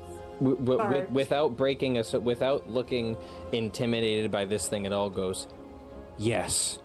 And he probably starts to dance back. I think he's probably trying to hop back off the stones. I think he got in his quote-unquote sneak attack and is now trying to back off to get with the rest of the party, if he can. Awesome. We don't have a lot of time right now, so this is going to be true Kids on Broom style. You're all going to get one chance to do something to her or to the environment, however you want, and we'll go from there. Demarion, you have struck her, and she is mad. The water is raging below. Let's go ahead. Everybody else roll just a quick flight, and we'll go with initiative on that. Or I can just pick you guys if you prefer. I would prefer to go last. Okay. I wanted to go last on near last, so... I have the most basic ass shit to do, so I'll go next. Argyra, you go next, and then we'll do Arete. Use the fork of truth. You've Yeah, been bestowed the fork of really truth. So I'm gonna charge up my attack the same way that I did with the baton earlier, but with the fork. Essentially, I'm gonna divine smite with a fork. Okay. All right. Charge at her. That's a fight. Yes. Checking what my fight is. Oh, it's a D12. Love that for me. Okay. Go ahead, TN. Let's go TN 11. Let's try to hit it. Okay. You could add some magic in there if you'd like. I don't do it. I only got a 7. That's okay. I have no adversity tokens. But I do have an ability. This is the stupidest ability. I do have it called Tough. If I lose a combat roll, I can add 3. I still lose, but I don't lose as badly. So I get 10. So I get to a 10. I don't hit her, but it doesn't look bad. I still look cool. Anyone have an adversity? Didn't you get an adversity token last time from? No, we all We all We spent used all of everything. it. Okay. Adversity tokens. So you miss her by a hair, though. You almost strike her, but as you bring your weapon up to get her, I'm not used to my weapon being little. I think being a fork is smaller than my normal weapon size. yes, she whips up her hand, and the water comes up and hits you on the back against your wings. All right, Arete. She's smart. She's not strong. But you know what? She is unhappy with all this. I will say, think about the information you have been given, that she is connected to the water and the water is connected to her. The water is connected to everything in this space. And so I will say to you, what are you going to do about it? Can I use my brains and some magic to figure out where this connection is and how to break it? Yes. Love it. Go ahead and roll 10. You've already been kind of thinking about it, 7. Oh, that would be an 8, 9. Oh my gosh. Okay. Okay. Everybody is going at Lethe, the goddess. You're looking at this pool. This is the source where everybody gets their life force. It is called the life fountain out there. Mm-hmm. You know that coming up, not this round, but next, you have the opportunity to change this water.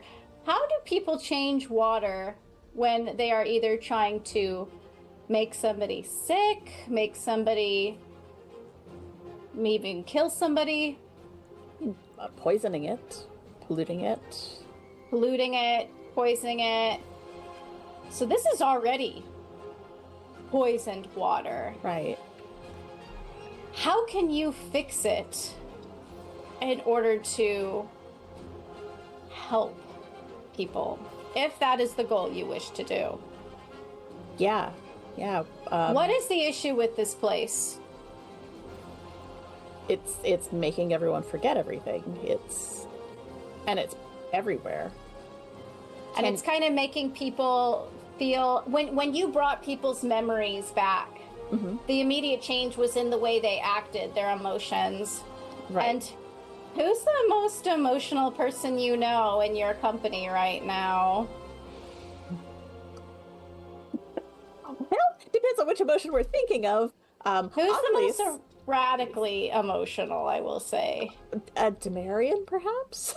Who's the one that I- flits between emotions second by second? I think Yeah. Epheiros is pretty chill in Epheiros? terms of personality. Theros is chill, but Marion? Theros is everyone's emotions constantly. All right, that's what I'm going to give you. Okay. Okay, Aphiros, your turn. You already have something on deck, though, right? Yeah, and it's kind of that. Okay. Theros is intrinsically tied to everyone's emotions, and this water contains a lot of it. Theros is also sand, which holds water very well. This comes from Hypnos, which comes from Nyx, her mother. She's going to channel all the memories into her and let them flood back out to the people around, almost drawing the power out of the battery that is life. So you're going to kind of put this in the water, right? Putting herself in, yeah. Perfect. As she looks at the lady, I'm sorry, Lady Life, you are only doing your purpose. But people need to remember me. And she steps in. And she will let people remember pain, and suffering, and hope, and fear, and everything that comes with a dream. Okay. Go ahead and give me a grit. Yeah. I'm going to say 17. Oof. Not gonna be easy. Not terrible. I'm relying on the second. Okay, this is gonna. The D4 exploded. I need a 3 or more on the Okay. D4. I have one adversity token to give you now, too. Cool. Let me do maths. I need a 17, yeah? Yes. Okay, I've got an 11. I've got a 4, that's a 15. I've got a 1, that's a 16. And then I get a +1 from my wand being made of dream sand. Because I have the bag of sand. So that's 17. 17. 17. As- You step into this water and begin to infuse the emotions and nightmares and dreams of it of yourself into this water. And life lets out a scream, a blood-curdling scream, as you start to basically, in her opinion, or in her perspective, pollute her water and herself. And it is a battle. It is a hard battle. She is a goddess. And you are stuck in the water doing that for now. Yeah. Achlys. So is Epheiros, technically. Oh, Achlys, what you gonna do? I'm up on this balcony. I would like to jump off, tackling her into the water, and I would like to drown her in her own river. To the point where she starts vomiting up water into the river, which is essentially gonna be like all the core memory she's inhaled and like devoured over the decades and years, millennia. Oh my god, you're trying to kill a goddess. No, I just want to dunk. I want her to like choke on the river and then You know, like when you come back up, and like you've like inhaled water, you throw it like if you've almost drowned a couple. I've almost drowned before. Like you vomit up water. And so what I'm trying to do is make her vomit up core memories into the river. Ah, I love that. Okay. I was like, oh my god, we're going ham in here. Oh, okay. No, I just want... Go ahead and give me a fight. Give me a fight. We'll do contesting fight checks. Let's Fight go. me, bitch! What's your dice for fight? It's a D12. Okay, I'll do a D12 too then. Let's go. Okay. That's a 9. A 7. 9 plus 1, that's 10! Mine was a 7, so you beat her contested fight roll. You tackle her, the water splashes everywhere. When she comes up, she's screaming and then she's brought back down. Back in the water. And the core memories are coming up like bubbles, popping, coming up and infusing the water. And so... Those aren't yours! You're choking these memories out of her, and all of you here start to hear the echoes, the symphony of laughter, of screams of pain, of screams of fear, of anger, of surprise, of delight, of, all of these emotions just like climbing into a crescendo in this space. Okay, guys. This is where things get serious. Oh, now they get serious? This is the moment I'm going to give you. It's a choice. You can either stay in here and complete the process of polluting this water and changing the lives of Asphodelians forever. But you hear the flapping of wings outside. So you can either complete this process and get the rest of those memories out of Leith, or you can leave and escape. Would I be able to stay and pollute it myself, or does it need to be a No, it needs to be all of you. Except for you, Igaira, you can leave. You have your little veil. You need to escape, I'm guessing, very soon. You know that death is coming for you. Okay, but I can't just stay here and do it. You cannot. No, you do not have that power. Would it be possible for Pharaoh to stay behind and let the others escape, as she is? This is the choice. You stay and you pollute the water, or you escape. These are your two choices. Will it be permanently polluted? Yes.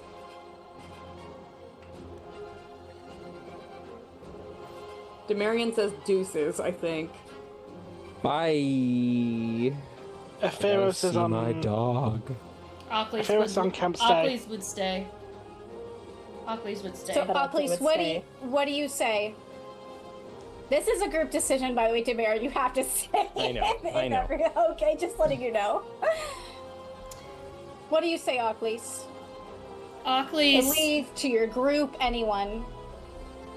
Achlys looks around as she is holding Lee's head as no longer will the underworld function as it always has been. We make the difference now. Yes. No one will suffer who don't deserve to suffer. I am staying.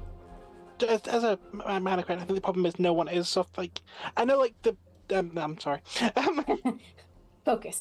Do you really think that this one... You may be able to fix something here, but this doesn't fix all of the problems. You stay here, you get caught, you get taken back, and ultimately nothing changes. We need to leave here now. If you think you can make bigger changes, then it needs to be bigger than this moment right now. Demarion, what is your plan? You plan to go up to Cerberus, yeah? Yes. And then you will stand next to Cerberus for 15 seconds before you are arrested again immediately. I was never supposed to be here. But they did send you here. And they will not send me back again. And Hades ground. will Sure of this, expunge because my you tell them charges. not to? Because you'll growl at Hades? No, because Hades knows that the only reason he sent me here was to cover the stupid actions of that fucking prick Hawk who delivered that message to you, Achlys. And do you think... If I'm right, that message came from people who are not going to be down here if you get caught. You want to get back to those people, right?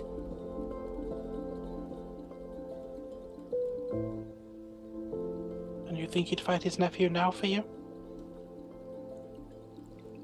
I do want to go back there.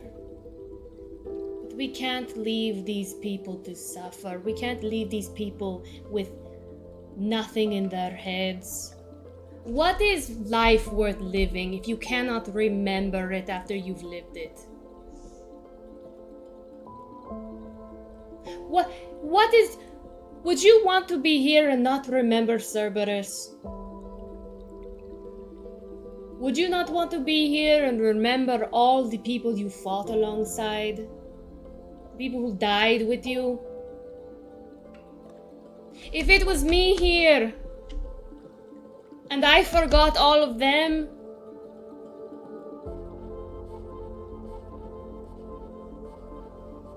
I wouldn't want to be here or live. I wouldn't want to exist anymore. It is better pain than oblivion.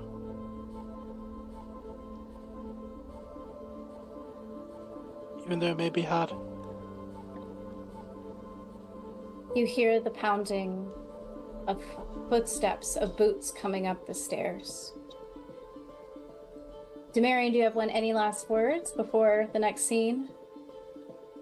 No, I think I don't think he is convinced by any means, but understands that he can't leave himself. So I think he is just going to... I think he throws his hands in the air and scoffs, and then I think maybe just like sits down where he is. I think he is an unhappy camper, but he is not he's not gonna fight. He's not gonna try to like tackle Achlys off of this. He's going to sit and stew. Argyra. I'm sure this is a great time to ask Demarion. I'm going to present you with an option that you're not going to like and you're going to say no to, but I'm going to present it. I have been, for all of my existence, a tool of a system that I now recognize was cruel and hurting people, and I know, even if you get back upstairs and you get everything that you want, your little dog, here, our sweet noble animal, will be used to track down innocents and bring them to their unjust punishment. So my deeply unlikely... Can I take the dog?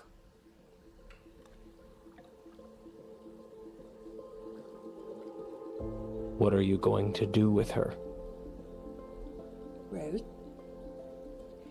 I'm going to try to find you again, if it is at all possible, so that you can have her back if you are walking free.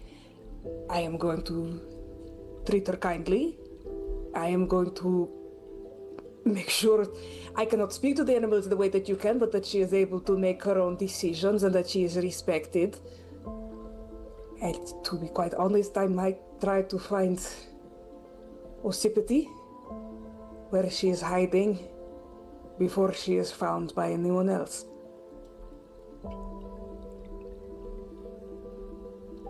I think he probably whispers to the dog. And then the dog hops over to you. Demarion's just looking again, he's stewing, he's angry, but he's just watching the dog hop over towards you. Do you have anything you would like the dog to have, so that she can have your scent and find you again when the time is right? She already knows me. The dog whines a little as she looks over at you, Demarion. But she lays her head on Argyra's knee. I have to leave. It's a soft goodbye. Thank you, Demarion, for being my friend. And thank you to all of you. Achlys, I look forward to seeing what your leadership will bring. And you. Goodbye. Goodbye. Argyra disappears from view and slips out the front just as the door gets kicked open. And in... Go ahead. I take the fork with me. It is coming. And in comes a familiar face to you, Captain Timarete. Captain Timarete, a large, imposing Karis. And with her, a team. She blows her dog whistle to show that she's found the people she's been pursuing. The rebels. The heathens. As they walk in, the river of Leith, the waterfall that you're all either near or inside, there's a sudden blinding light as the emotions and memories all start to combine. And you know that this water has been changed forever.